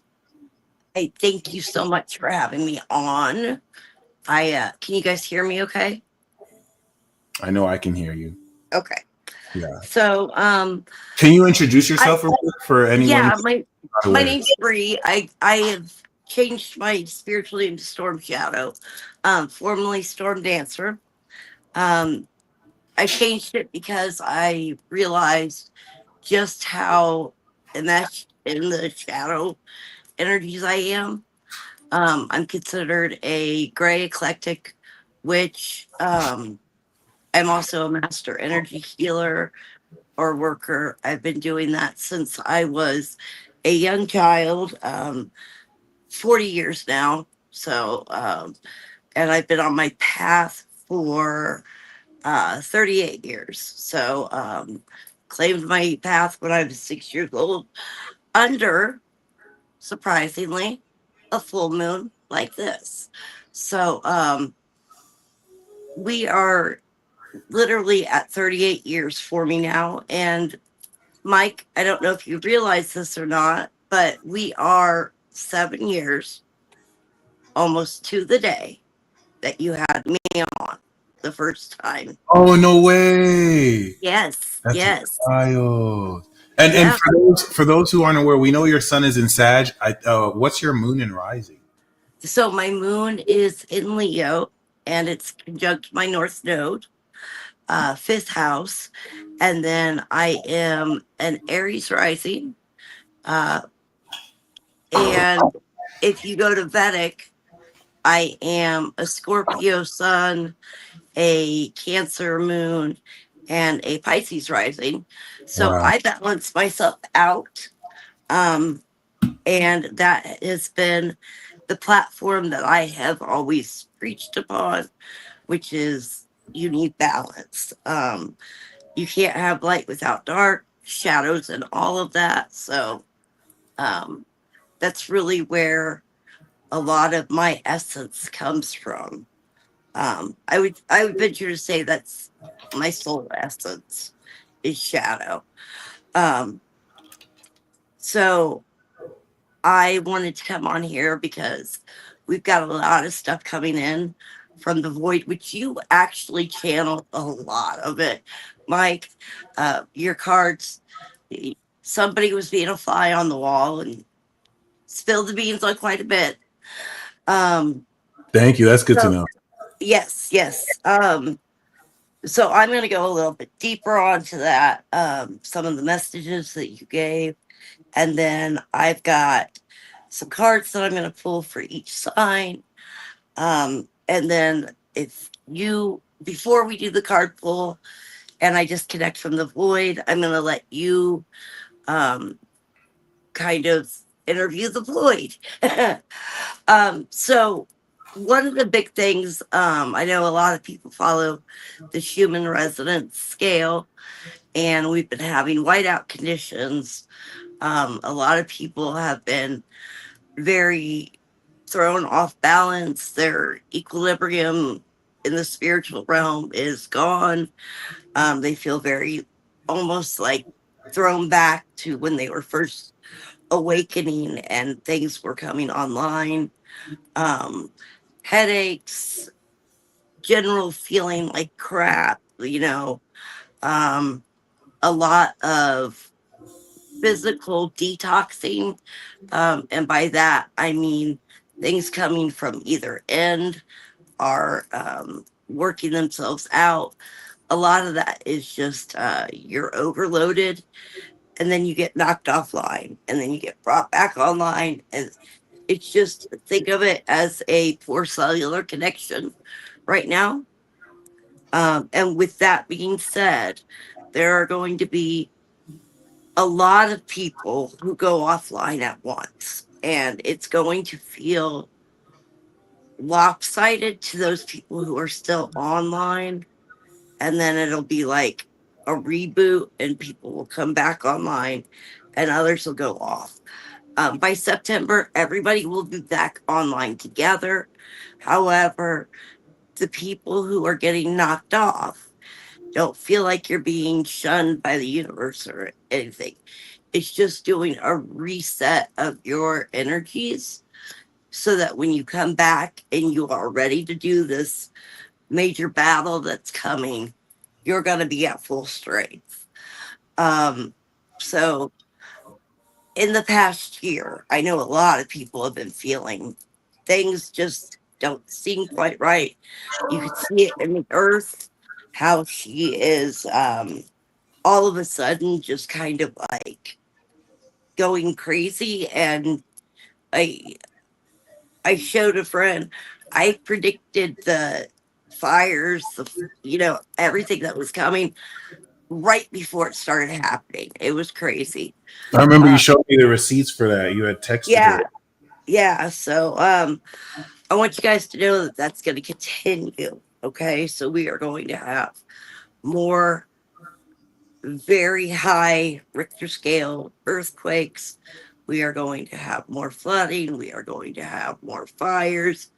We are going to have more of everything. I expect to see tsunamis. I am expecting new species to be found during this time. There's going to be a lot of physical things that happen in this realm that it's going to be like, oh crap, I didn't know that this could even happen. Um, One of the things that I want you guys to be aware of also is between now and September, we're going to be completing a cycle where um, we lose people, and I don't mean death. I mean we're going to lose relationships that we thought were going to be really strong forever.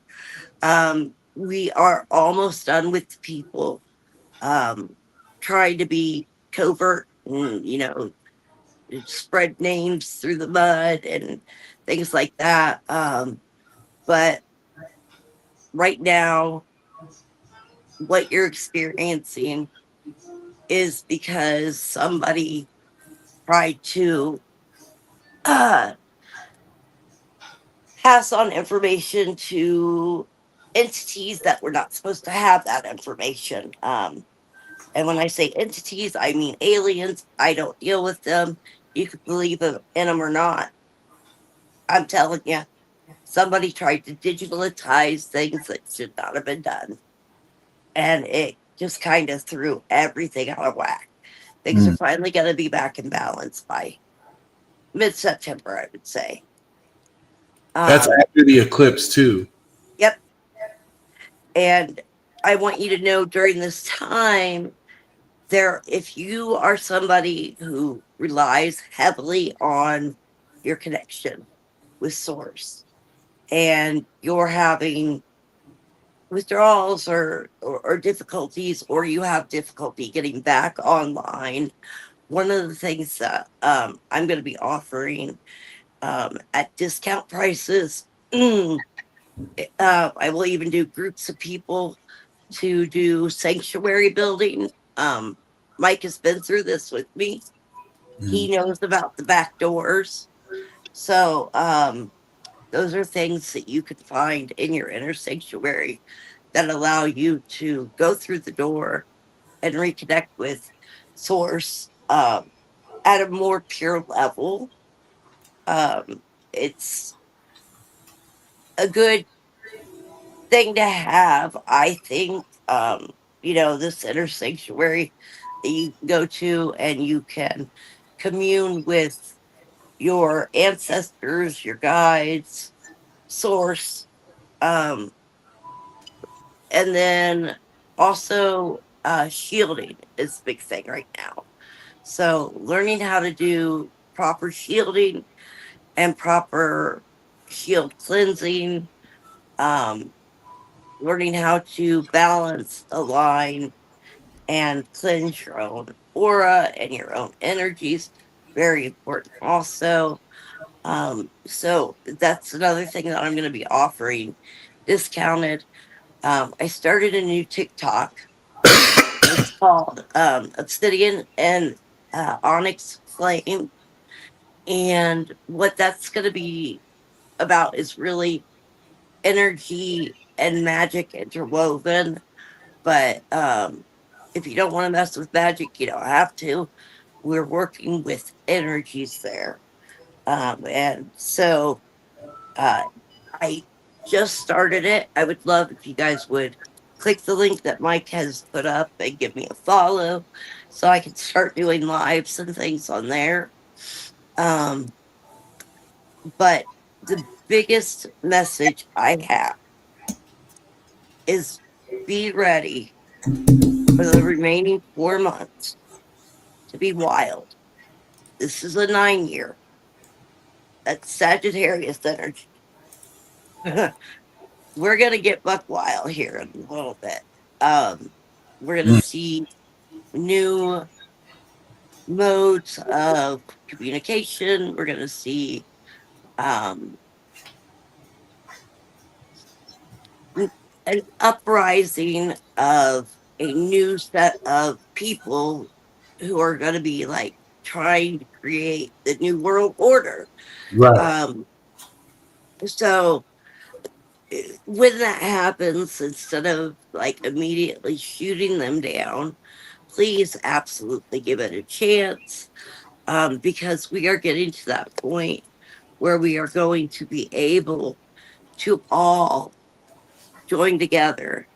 And it doesn't matter what your religion is, it doesn't matter what your spiritual teachings are, doesn't matter the color of your skin or the background that you come from. We're getting to that point finally where we can all, hold each other's hands and together collectively use that sun energy that's, deep in us and project a will out. One of the things that I am going to be working for, and Mike's recently did a transit reading for me. And that's kind of what, spurred me to get back on here and, do the new TikTok and all that. One of the things I'm going to be working towards is a actual physical community where people can come together. Right. And I want to have a main place for me to stay, and I will, watch over the area. I don't necessarily want to be in charge, but I want to have a community where people could come and learn and do those spiritual getaways, but I want to do it in a manner that is inclusive in a way others haven't been. So I want to make sure that, like, I've got staff that's vetted, have background checks, so you can bring your children. I want to make sure that there's areas that are more rustic for people, and then I want to have areas that are also climate controlled for individuals like myself who do not tolerate heat well or cold well. So I want to make it. I'm working towards making that a physical reality. So if that's something you're interested in learning more about, please give me a follow on TikTok. It's something I'll talk about. Um,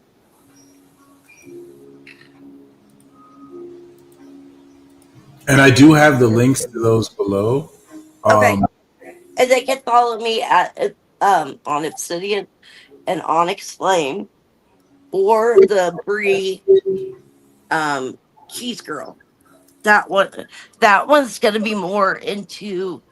Brie is gonna be more of my psychic and witchy stuff, whereas Obsidian and Onyx is gonna be working a lot with energy and me teaching people, getting books out about my method of doing energy work, which is called the Obsidian and Onyx Flame method of alignment, enlightenment, and alchemy.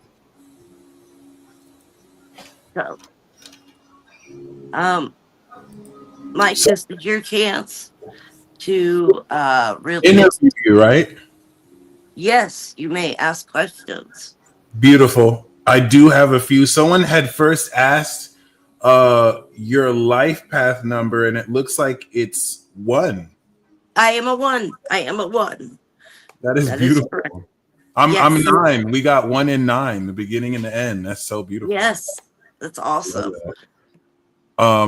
And yeah, so I've got somebody asking if they don't have TikTok, can they add my YouTube? I will get an Obsidian Onyx Flame YouTube set up.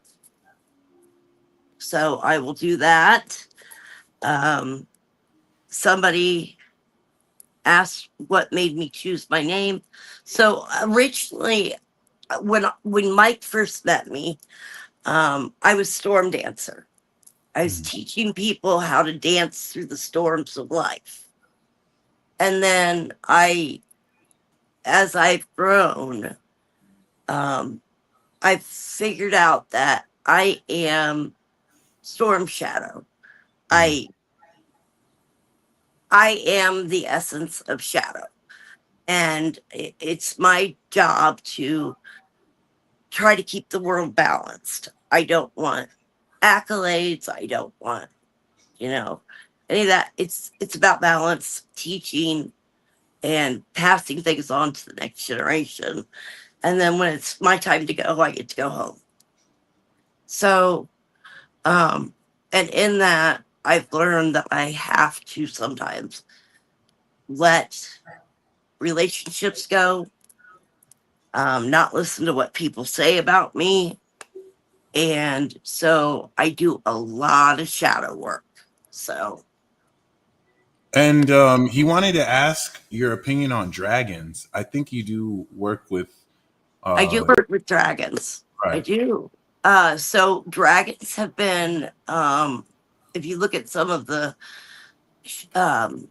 videos of people's storms and stuff, you could see dragons in the storms. They are waking up and they are starting to enter our dimension more. One of the things that happened when energies tried to mess with other energies is we ended up with a bunch of timeline collapses and dimensional meshing. So if you work with me at all, you'll notice that you end up with a lot of dragon energy and a lot of fairy energy. Right. Heavy on the fairy energy. Mike well knows. And so fairies, you got to remember, are much. I enjoy them more than angels because they're much more direct. Angels will often manipulate and be covert in the messages they're trying to give. Okay. The Fae, okay, say the angels want you to go left, right? They're going to give you a left turn signal. They're going to, you're going to see the word left, things like that. Right. Fairies, they're just going to grab you and trip you and you're going to fall on the left. That's so true. That's so true. Yeah. And then as you work with the Fae, you will notice that a lot of dragons come into those energies. And that's because fairies are dragon riders.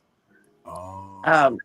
So the way it goes is dragons are the protectors of wisdom and knowledge. Okay. Fae are the guardians of magic because Fae are magic. So, and then you've got, demons and angels and daemons and imps and all sorts of sub things and hybrids. We're seeing anybody who's had a baby since 2020 will tell you that these babies are built different. Yeah. They're speaking younger. They're sitting up younger. They're doing all sorts of things.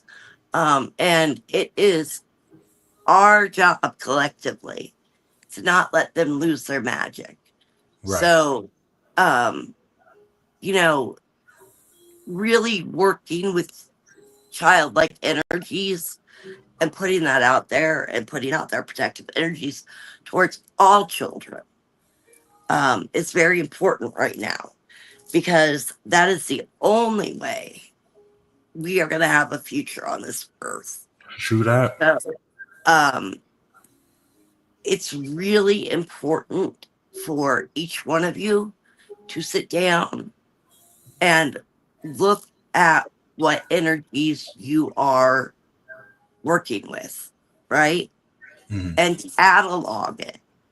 And don't be afraid to work with new energies. You don't necessarily have to work with new energies either, but at least be knowledgeable about them so that you're able to, one, protect, and two, be able to incorporate it into the next level, which is people are going to be learning mental magic much easier. Yeah.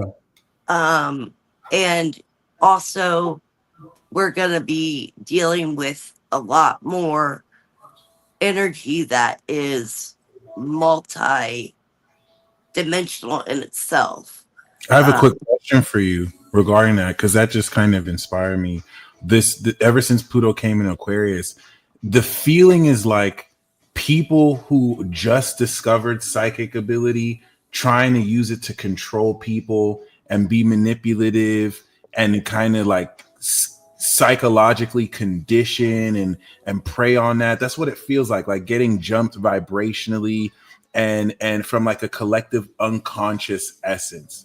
So I know myself and others, whether telepathically or indirectly from real people, I've noticed that. Like you said, more people are having access to mental magic, and I can see why you said put the shields up more too. yes. Yeah, and then you had And, also. Oh, go ahead. oh, I was just going to say, I've done your shielding with you, so Right, you can kind of give a testimonial, if you don't mind, right. about the sanctuary and the shielding. Um, I can vouch that you gave me a new world of how to look at shields because I didn't really even know how to navigate that.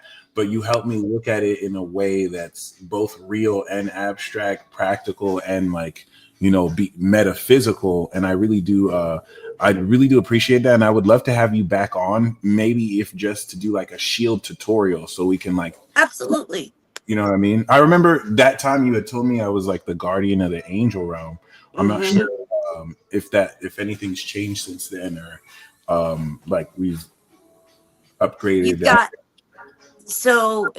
when you first started out, you had a lot of Michael energy. Right, He was using you as a vessel. right. Um, and since then, you have vesseled for a couple other. I believe Raphael has been in your midst more lately. Um, I've been seeing mad but random signs of like Raphael, Raph, and so it's interesting that you said specifically him instead of like Gabe or Uriel. oh yeah, no, Gabriel. I was trying to get hold of another YouTuber to let them know, like Gabriel was hanging around them, wanting to talk to their daughter, but um, You're talking about Gabriel, Dolo? huh? Dolo the Pilot Man? Yep, Yeah. Gabriel was hanging around him heavy, wanting to talk to his daughter, but Gabriel is one of the more respectful angels. Yeah. Um, he will not go traipsing around kids without parents' permission, um, especially when he's wanting to connect with them at a vessel level, you Right. know? So I was really humbled by that because I've not seen that. And a lot of angel energy, they'll just kind of pop in and be like, hey, I'm here to take over. Yeah. so, Oh yeah. so yeah. And that is the difference, a big difference between Fae and angels also. And they will never possess you. Um, but they can influence you, but they'll never possess you. Uh, Mm. and we don't say, so I don't call it possession. It's called vesseling to Excellent. me. Yeah. Yeah, I prefer that term, just like I prefer mundane to muggle. Right. Um, so that that's another thing. There are going to be a bunch of people. Our sleepers have almost all woke up, so make sure you're double checking your friends, Okay. um, and realizing that you may have to let some of them go. If some of them start acting, I'm going to use Loki as an example. Hmm. If you have a friend who suddenly starts becoming very trickster like, they may be vesseling Loki and not know it. Uh, Yeah. Unconscious vessels. I see. Yeah. yeah. That they are opening up more, and the energies, the deity energy, is really liking these younger kids. So just know that that if you have a child from here forward, Yeah. uh, there's good chance that um, they are going to be all born as vessels, because then those energies can all collectively activate them and heal the earth and do So all that stuff, because before they didn't have that ability. So you confirm something that I've been feeling for a while, where like we have this current age of sciences, and ever since like the dark ages of Catholic institutions, and then long before that we had the dawn of the gods. We had like the original gods that created the stuff science still can't explain. They left mhm. for a period, and now we're back, the return of the gods. Like they're back to be born through the new generation, and in some of us as well. And I was gonna ask, is it true that there's a great cataclysm? Because I've been given word that there's a great cataclysm that's going to cause mass extinction events. There's going to be, like you said, earthquakes, volcano eruptions. A lot of people are going to die, and a few people are going to repopulate the new world. Maybe not like a few people, There's still probably be billions of people on the planet, but a lot of people not going to make it through to the new world. So I don't know how much of that is figurative, literal. No, we're due for another cataclysmic event just based on the science. But Yeah, yes, yeah. what's going to happen is there is going to be a mass activation, and that's going to, when you get that much psychic energy, like influxing all at once or in giant waves, you're going to affect things with Mother Earth. So yeah, there's going to be some cataclysmic type energy, um, even if it's not people themselves going extinct. The populace in which they live, the way that they, The culture, the old traditions. Yeah, yes, they thank you. Um, so yeah, there's going to be a retreat to the wild, I guess. Um, we're going to have to go back and start relying on Mother Earth for things again, and start, being more. so it's like a reset. It is, but this time, this is a reset that I don't think that there will be as many deaths. Okay, So, okay. so, Yeah. but it will be a new level of people that rise to power. You know, they'll be younger, and they'll have somebody standing behind them, but Right. they're, for the most part, it's going to be, a lot of 18 to 25-year olds really helping. And stepping up. Yeah, Yep. I could see that. Yeah. Yeah, so with older like advisors behind them, like you were saying. I could definitely see that too. That's just very mind blowing, especially with this influx. Like I really do feel there's a supernatural awakening of power within everybody, and the decisions that the collective have made are leading it to a path of destruction. So the world is like resetting itself, and those who are aligned with the planet, they're going to be preserved to repopulate the earth. yes, Yeah. that's exactly it. And a lot of it, like people Right. don't realize, especially the mundanes, don't realize how much Mother Earth listens to us. Right. You know, our words, our actual words. She's got spies everywhere, people. She Lots of knows earth. what you're talking about behind closed doors. Yep. And so there have been some energies that have been like, we're gonna go fuck with her more. And you know, because of that, she's like, oh, you think? Let me show you what I can do, type thing. Is it true Um, that she's like actually recruiting people? Because I got the sense that she's calling people like, hey, you need to help me before I deal with this, or I'm gonna handle it. I need you to like, ye- what I mean? yes. I actually, I, so I, I met my soul daughter, which was very interesting. Mhm. And my soul daughter is a vessel for Gaia. Oh, So that's amazing. yes, and I could go into it more, but I don't want to give anything else away about her. Right. Um, but yeah, she's one that you'd be interested in, Mike, because she's literally cut from my cloth. So, and then I got grandbabies. I got soul grandbabies. I was so excited. Um, I- I've hooked up with my soul family, and it's been amazing. I have changed because of it.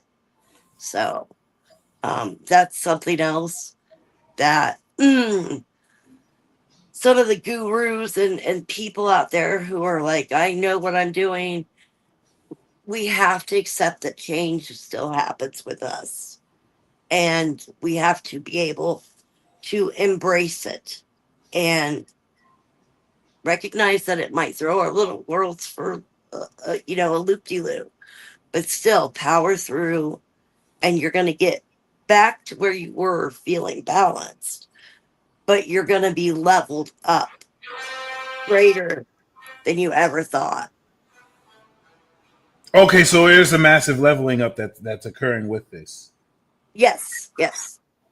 Um, Here's how I go viral on IG as a I'm glad people are loving the content too. We're definitely gonna have you back on some more, and maybe even oh, like flesh out a series like a magic one. I know you wanted to work on like a magic 101 or a magic teaching series. I'm still excited to like launch that with you. yes.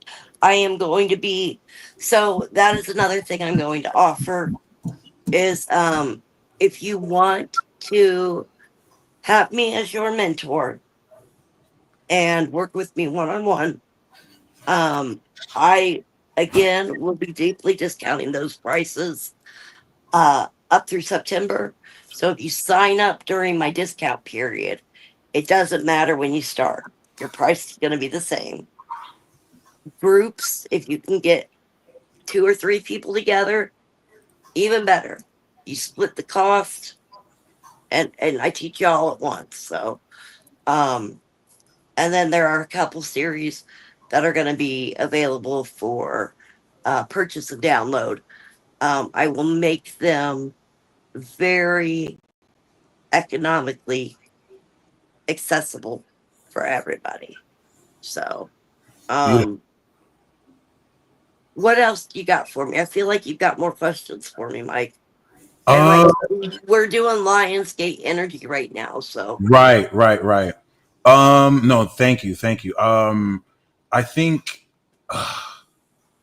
you got the main question was about the cataclysm, the return of this new world. Basically, we covered most of the new world stuff. You spoke about like these abilities. Other than that, I think the last thing I have to say is the psychic self-defense, because there's a lot of, I don't even think it's just I don't have any issues with mundanes versus the way mundanes are used. Like the way I see it is you have the mundanes have handlers, and those handlers have handlers. And it's like Yes. the handlers are using the mundanes to get at the initiated, to discourage them, to psychologically condition them, to gaslight them out of their own abilities based on a limited perspective to fit in that box. So it's just, do you have any words of encouragement with people who are going through this pressure and fighting this good fight, you know, physically, psychically, all that, fighting imposters? Emotionally, mentally, yeah, Yeah, all that. So first off, you're not alone. right. That is the Never. number one takeaway. You're not alone. We are here. We are glad to bring you to our energy and, wrap you in. My case, it would be shadow. In Mike's case, it would be, angelic love. Sorry, I gotta move a little bit.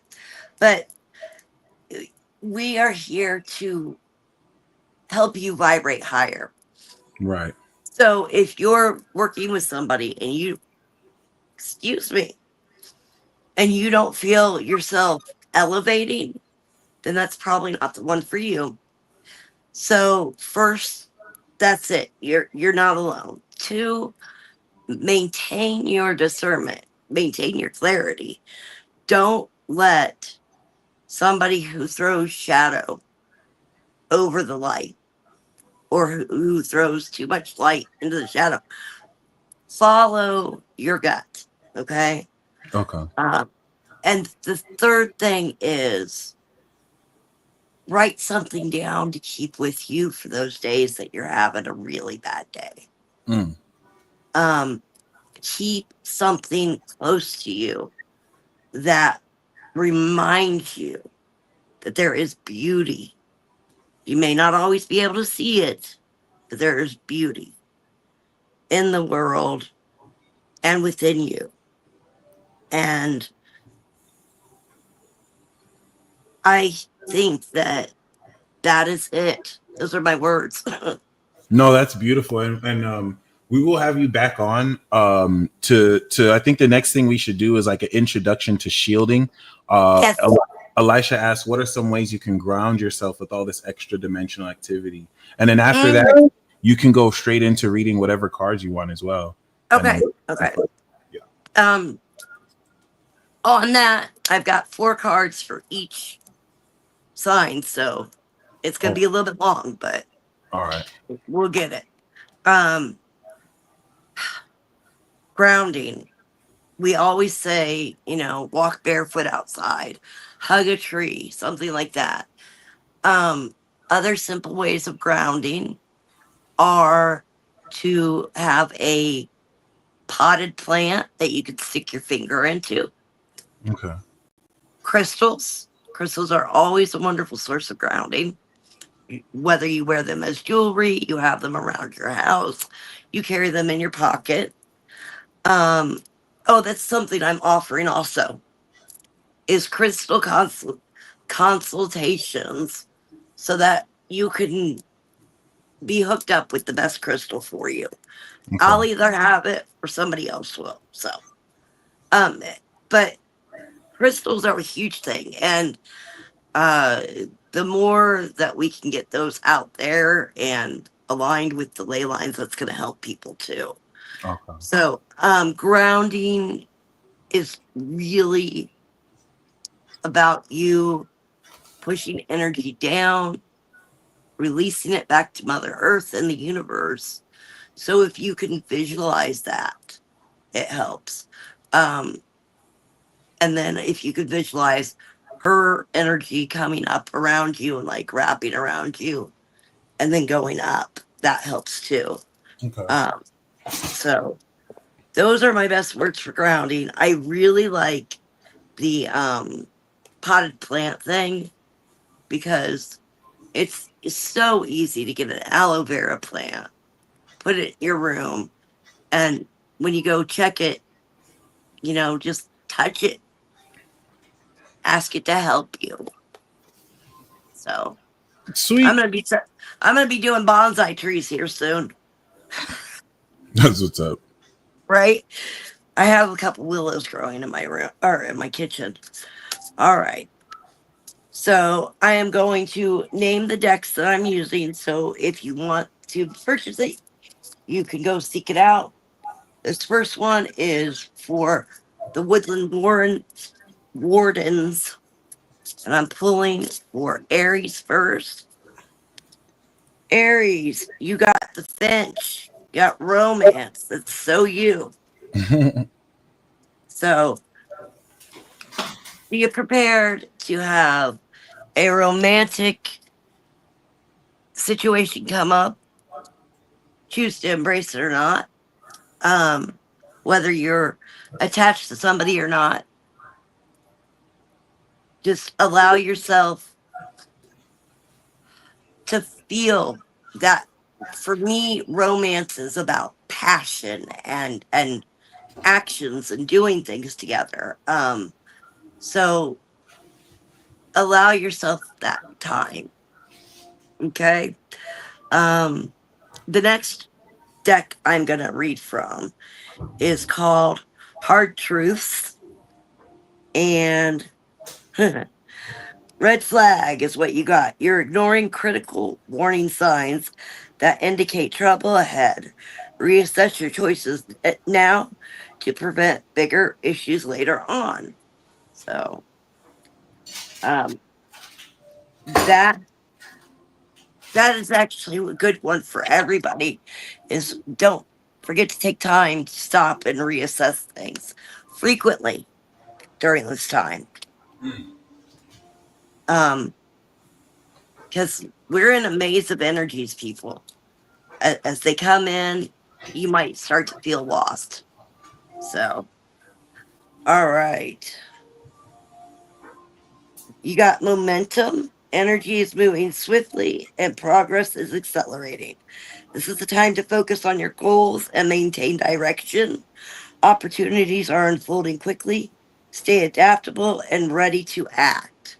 So, this was the Litha Tarot, which is not really tarot, but it kind of is because it's got like, this is what the 8 of Wands.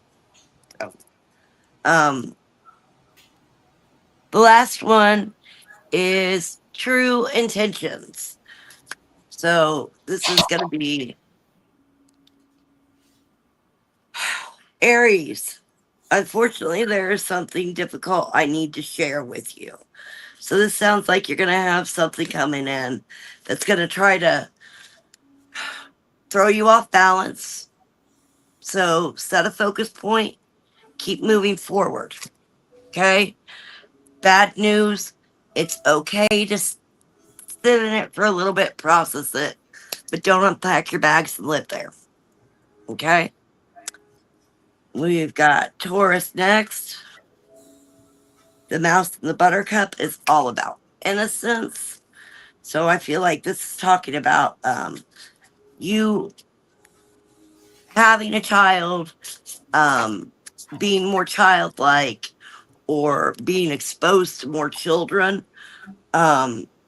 So, you know, Taurus is also, if you think about it, Ferdinand, the bull. I don't know how many people still read that as a child, but the gentle bull, who looks at everything through wonder, eyes filled with wonder. And it's saying to take the time to really allow yourself to see things for the first time. Don't be so skeptical. Future self. This decision will impact you, who you become. Reflect on your future self. Will view today's choices. Walk with the wisdom of the life you wish to live. So, this one again is hard truths. It's saying take the time to I think a lot of these are going to have a similar message. Take time, reassess, correct course as needed. Um,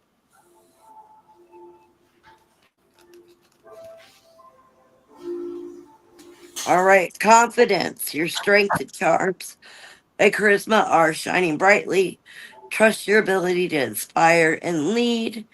With warmth, determination, you can achieve your goals and uplift those around you. Embrace your creative power and confidence. So that is a lot of energy saying to focus on creation. Don't be afraid to, in Leo season especially, break out your old hobbies and go to town with them. You know, um, find ways to create beauty in your life. You got bad news also. Unfortunately, there's something difficult I need to share with you. So again, you're gonna have some news that throws you off balance. Do your best to navigate it well, and you'll come out shining in the end. So we are on to Gemini. My counterpart. All right. Oh, thank you for the energy for my throat chakra. I appreciate that. All right. So, Gemini, Badger and Ginkgo, healing wounds. This to me is talking about childhood traumas, um, dealing with specifically the naysayers that were in your life when you were younger. Um, you know, a lot of us feel like we want to go back and be like, hey, look how good I'm doing now.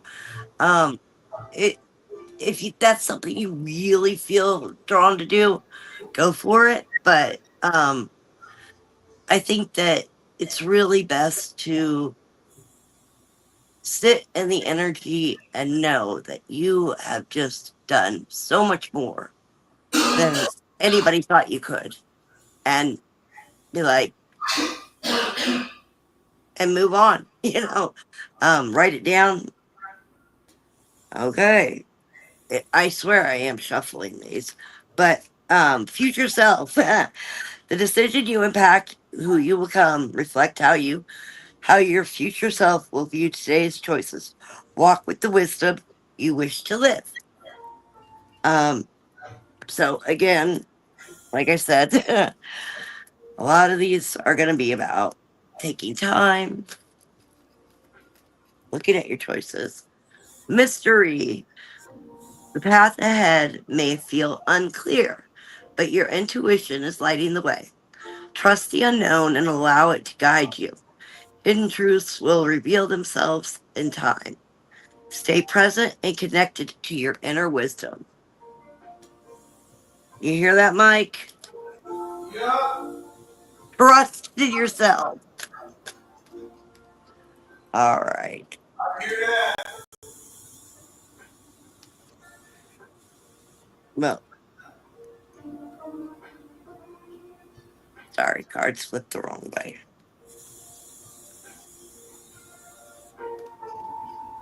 All right. Reconnection. I know it's been a while, but I miss having you in my life.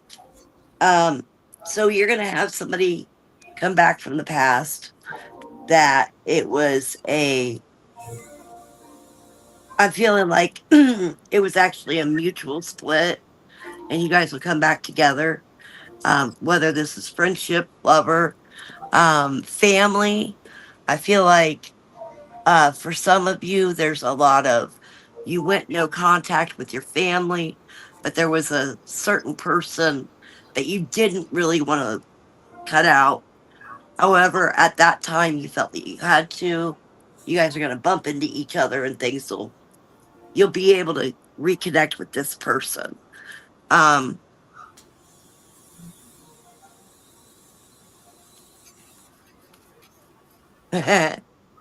he's vibing. All right. We are on Cancer, the Weasel and Pine introspection, which is so important for Cancer to do. They have to take that time to go inside themselves and really study what's going on around them so that they can make moves that are not led by emotion. Red flag, you're ignoring critical warning signs that indicate trouble ahead. Reassess your choices now to prevent bigger issues. All right.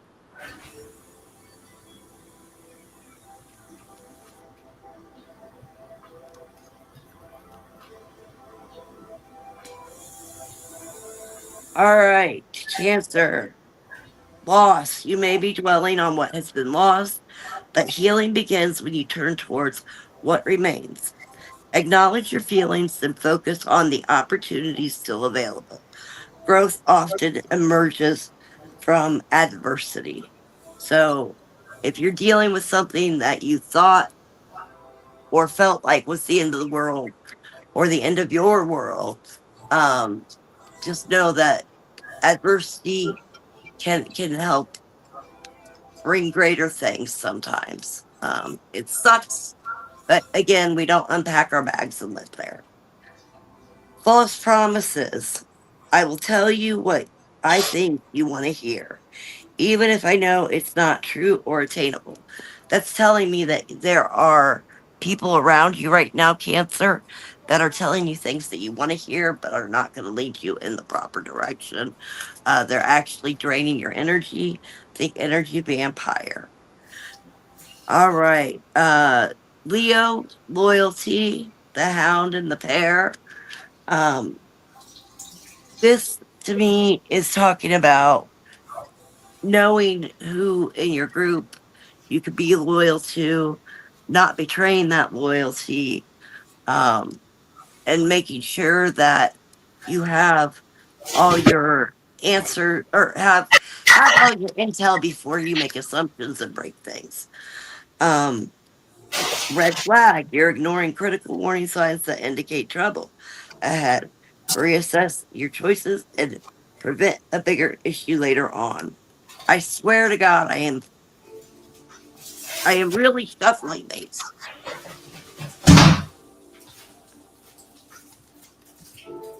Oh yeah, okay. I feel you on that. Some messages just come back up. Yep, yep. All right. Reflection. This is a time for introspection and solitude. Step away from the noise and connect with your inner wisdom. Answers will emerge when you focus inward.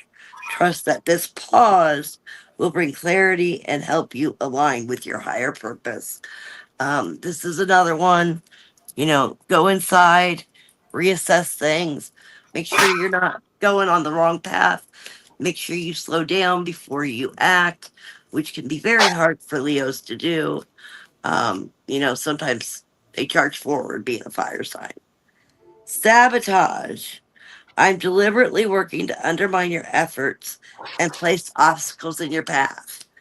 Um, so you've got somebody around you who you are currently connected with that is trying to throw you off balance, and it may be that not so much sabotage, but they're trying to humble you. So, all right, we are on to Virgo.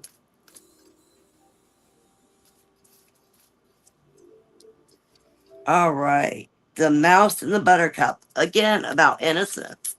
And that is really a huge thing for Virgo, the Virgin. Protecting that innocence of earth energy and abundance and not letting energies be diluted, manipulated, or misused. So reconnecting with Earth and get that childlike innocence back. External influence. Outside influence. Outside factors are heavily influencing your decision. Consider who has your ear and ensure your choices are in line with your highest potential. Again, this is talking about making sure that you're not listening to the entire peanut gallery when you're making choices. Take a day or two, go inward, allow yourself to feel the energies and ask for guidance on what you should do. All right, departure. It's time to leave behind what no longer serves you. This decision may feel difficult, but it leads to growth and fulfillment. Trust your inner call to seek a deeper purpose and let go of the past. Um, this one I know for a fact is what a lot of Virgos, especially women Virgos, are going through right now. Relationships that once were very strong are falling away. But in that, you are being led to a higher purpose, a higher path. All right, curious. I'm intrigued and eager to learn more and figure you out. So, this one is there's somebody around you who's trying to get to know you. Not get to know you, but get to know you. They're genuinely curious about you. I'm sorry this is taking so long, guys. All It's all good. We're already right. So we are on Libra, the rooster and the sunflower, communication. God, is that a Libra card?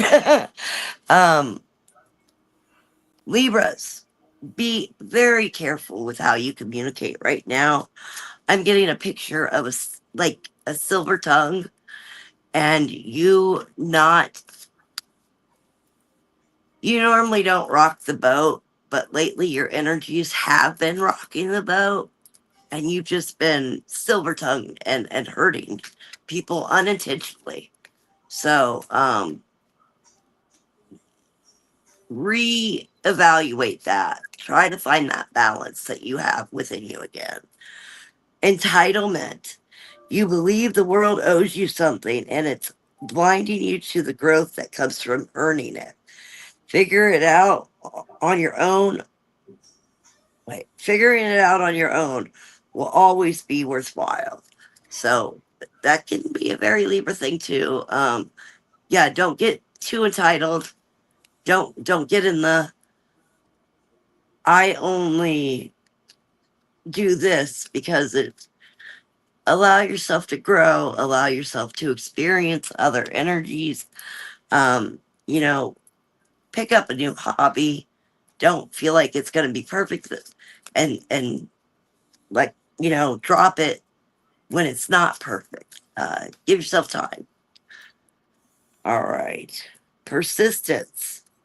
Steady to progress to find your journey. Your patience and diligence is your long-term success, even when the path feels slow. Isn't that kind of what I just said? So, you know, we don't measure success in like big leaps. We measure it by little things. So every little thing that you do that is a positive influence in your life, that's a success. And you can celebrate it. And sometimes you should. This is especially true if you have children around you. Make the most out of every little thing that they do that, they've been working hard at. They learn to tie their shoes. All right. They get a special dessert that night or something. Um, it is so important that this next generation of kids, 2000 and on, that we are supporting them. We don't want to make them into the trophy children, right? Sometimes you're not always first, but we do want to make, when they accomplish something that they've been working on because it's been so hard for them, make a big deal about it, you know? Um, Potty training, have a potty party, it, those type things. So, honesty, I will be truthful and transparent in all interactions, even when it may be difficult. I think that this is actually um, you being told to do this. Yes, the potty dance. So, um, all right. Scorpio.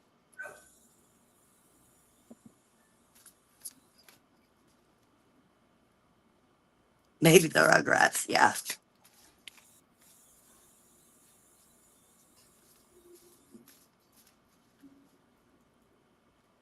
All right. Scorpio, the wolf and rosehip. Guardianship. Well, you're kind of really good about doing that. Like, will you take ownership and then you guard the person that you own or the things that you own? This is more talking about um, tapping into energies and being protective of them, guarding your own energies even more than you normally do. Um, you have failure anxiety. You're avoiding failure, also means avoiding success. You're stuck in planning mode and your potential is locked away. Success is achieved by trying. I think that this is a big one, especially for Scorpios. I feel like we're going to run into a lot more of the progressed and healed Scorpios, you know, as they move into um, the eagle. So, all right, adventure. The universe invites you to take your first step into the unknown. Trust that the leap will bring you growth and new opportunities. While the path ahead may be unclear, it is filled with potential. Let go and embrace curiosity and allow life to unfold with wonder. Um, Scorpios, uh, moon, sun rising, and Mercury, especially.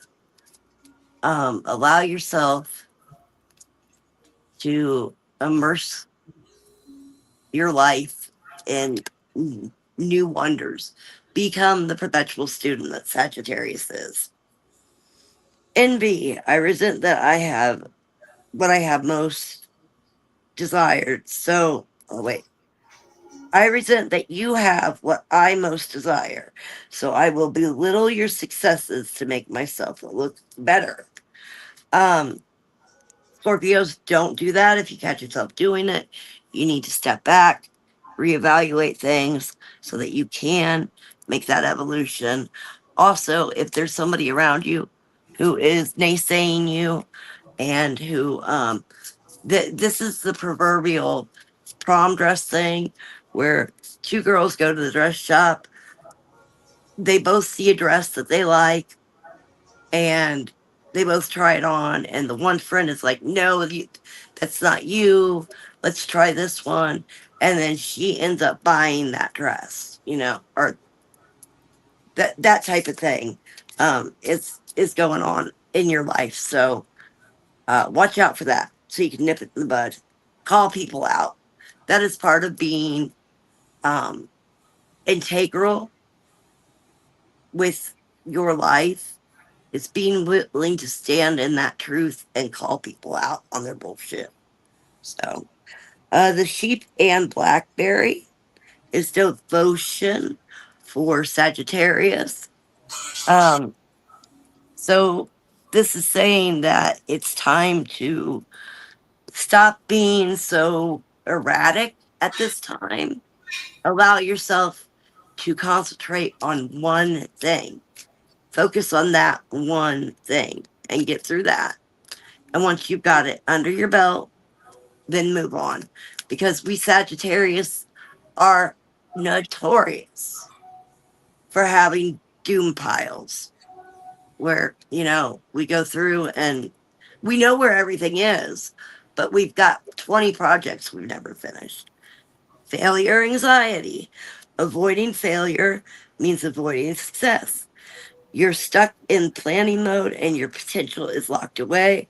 Success is achieved by trying. I feel called out by that because it wasn't until Mike's transit reading that I actually was like, okay, I'm really going to do this time.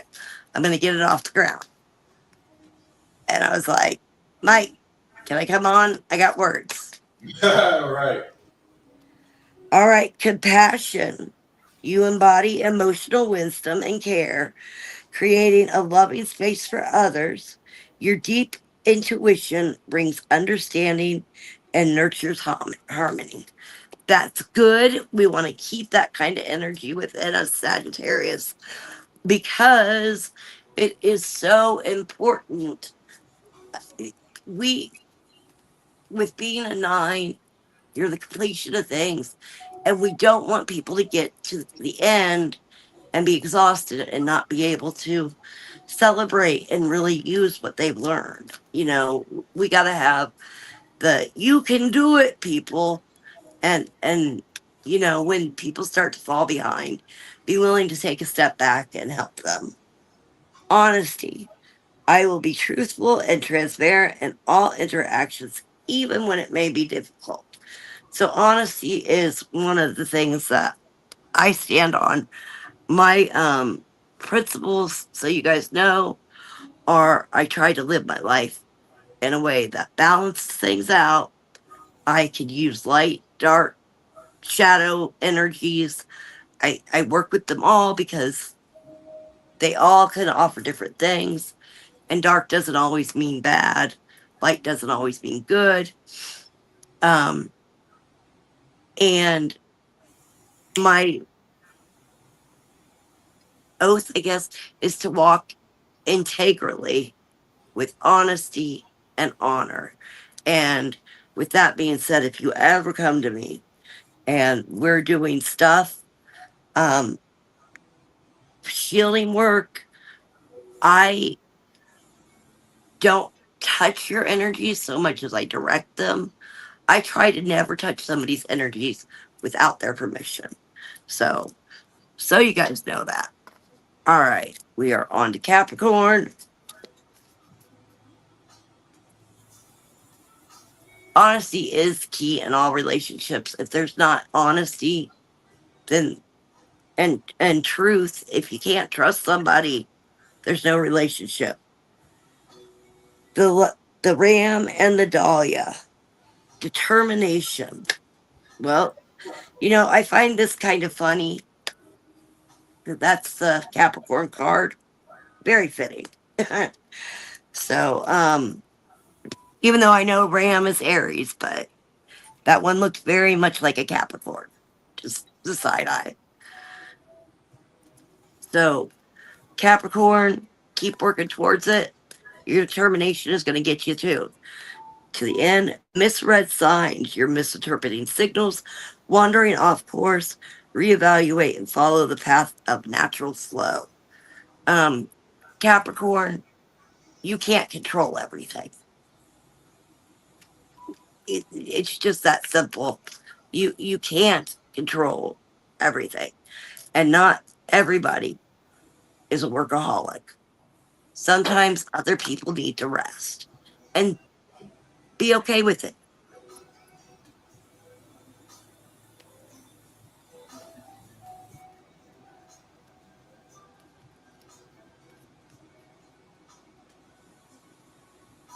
Indecision for Capricorn. You may feel stuck, torn between two paths. The solution lies in finding balance and clarity. Trust your intuition to guide you toward resolution. Facing the truth will set you free from stagnation. So, they say the truth will piss you off, but then it'll set you free. And I think that that's where you're at is you've heard the truth. You just can't decide what action you're going to take to resolve a problem. So, all right. I'm sorry. I feel terrible about what I did, and I owe you an apology. And I think that goes with that last card. Um, you are deciding on a relationship. They're sorry. You're still like, yeah, but I don't know if I can forgive you. Um, which my progressive Capricorn feels that big time. All right. Surrender is very hard for Capricorn. All right, we are on to Aquarius, the otter and the cattail. Peace. This is talking about you creating peace in your life. Um, you so deserve a place that you can not have to worry about what tomorrow brings. And you need to create that space where you can just let go and trance out. You need to find a way to bring in some inner peace um, to help you through some times. Wrong time. Timing doesn't always align with desires. Trust that when the moment is right, the path will become clear. Patience is crucial, and part of the journey. So, um, Aquarius, patience can be a problem sometimes. Um, so, just allow yourself to flow. Community, a time of celebration and shared joy has arrived. Gather with loved ones to honor achievements and create memories. This is a moment to embrace connection and gratitude. Let the energy of togetherness uplift your spirit. I feel like that kind of goes with peace and, creating a community that you can have that peace with. As long as you don't get struck by lightning. True that. All right. Career. I am concentrating on my career and focused on advancing no matter what it takes. I think that that is a wonderful one for many of the Aquarius out there to sit down and really come up with a game plan and see it to fruition. Um, now's the time to plan and start taking those steps so that in the future, when things come to a head, you're able to provide a needed skill set. I don't know what that skill set will be. I just know Aquarius is going to be big on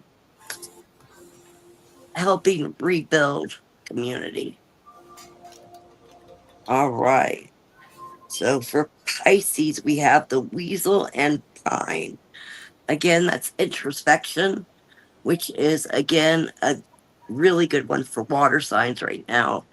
Um, go inside, allow yourself to sort through the turbulent waters of your soul, do the shadow work, and you're going to come out stronger for it. Closed door. This path is blocked with needless complications for a reason. Respect the redirection and focus on something new or forgotten that will lead you to a better alignment. So Pisces can become very fixated on things, um, especially in relationships. They can become fixated on people or the way of doing things. They like a pattern, and when it gets thrown into disarray, they become that. What's the word I'm looking for, Mike? Flighty. They become very flighty and unable to settle down. Renewal. A profound awakening is unfolding.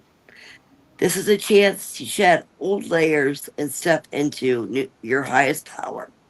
Embrace the moment of clarity and let it guide you to a life of deeper meaning and alignment. So I think that again goes with what I just said. You know, keep your head grounded, keep moving forward. So last card,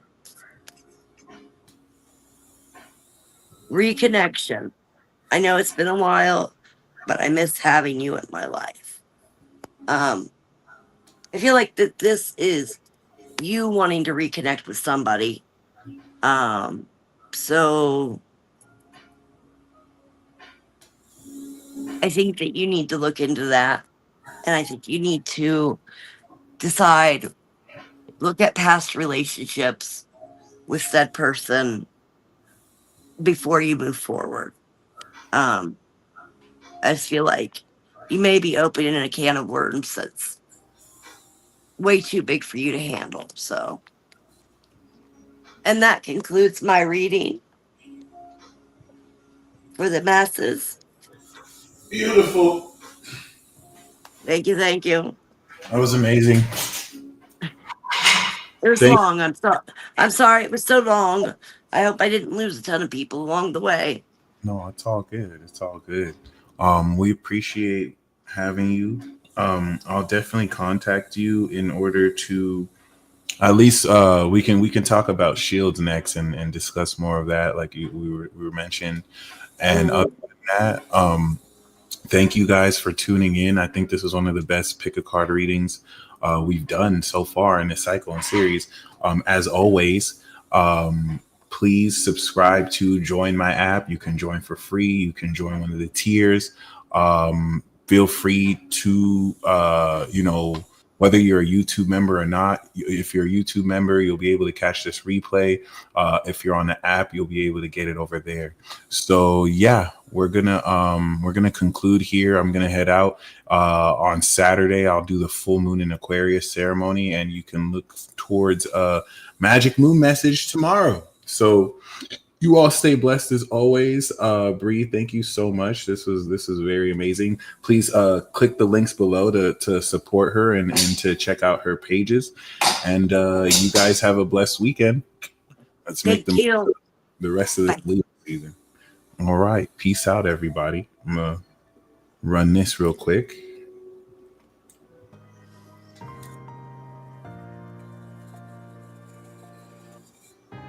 Supernatural is an app where you can access exclusive content from the Peace Dealer.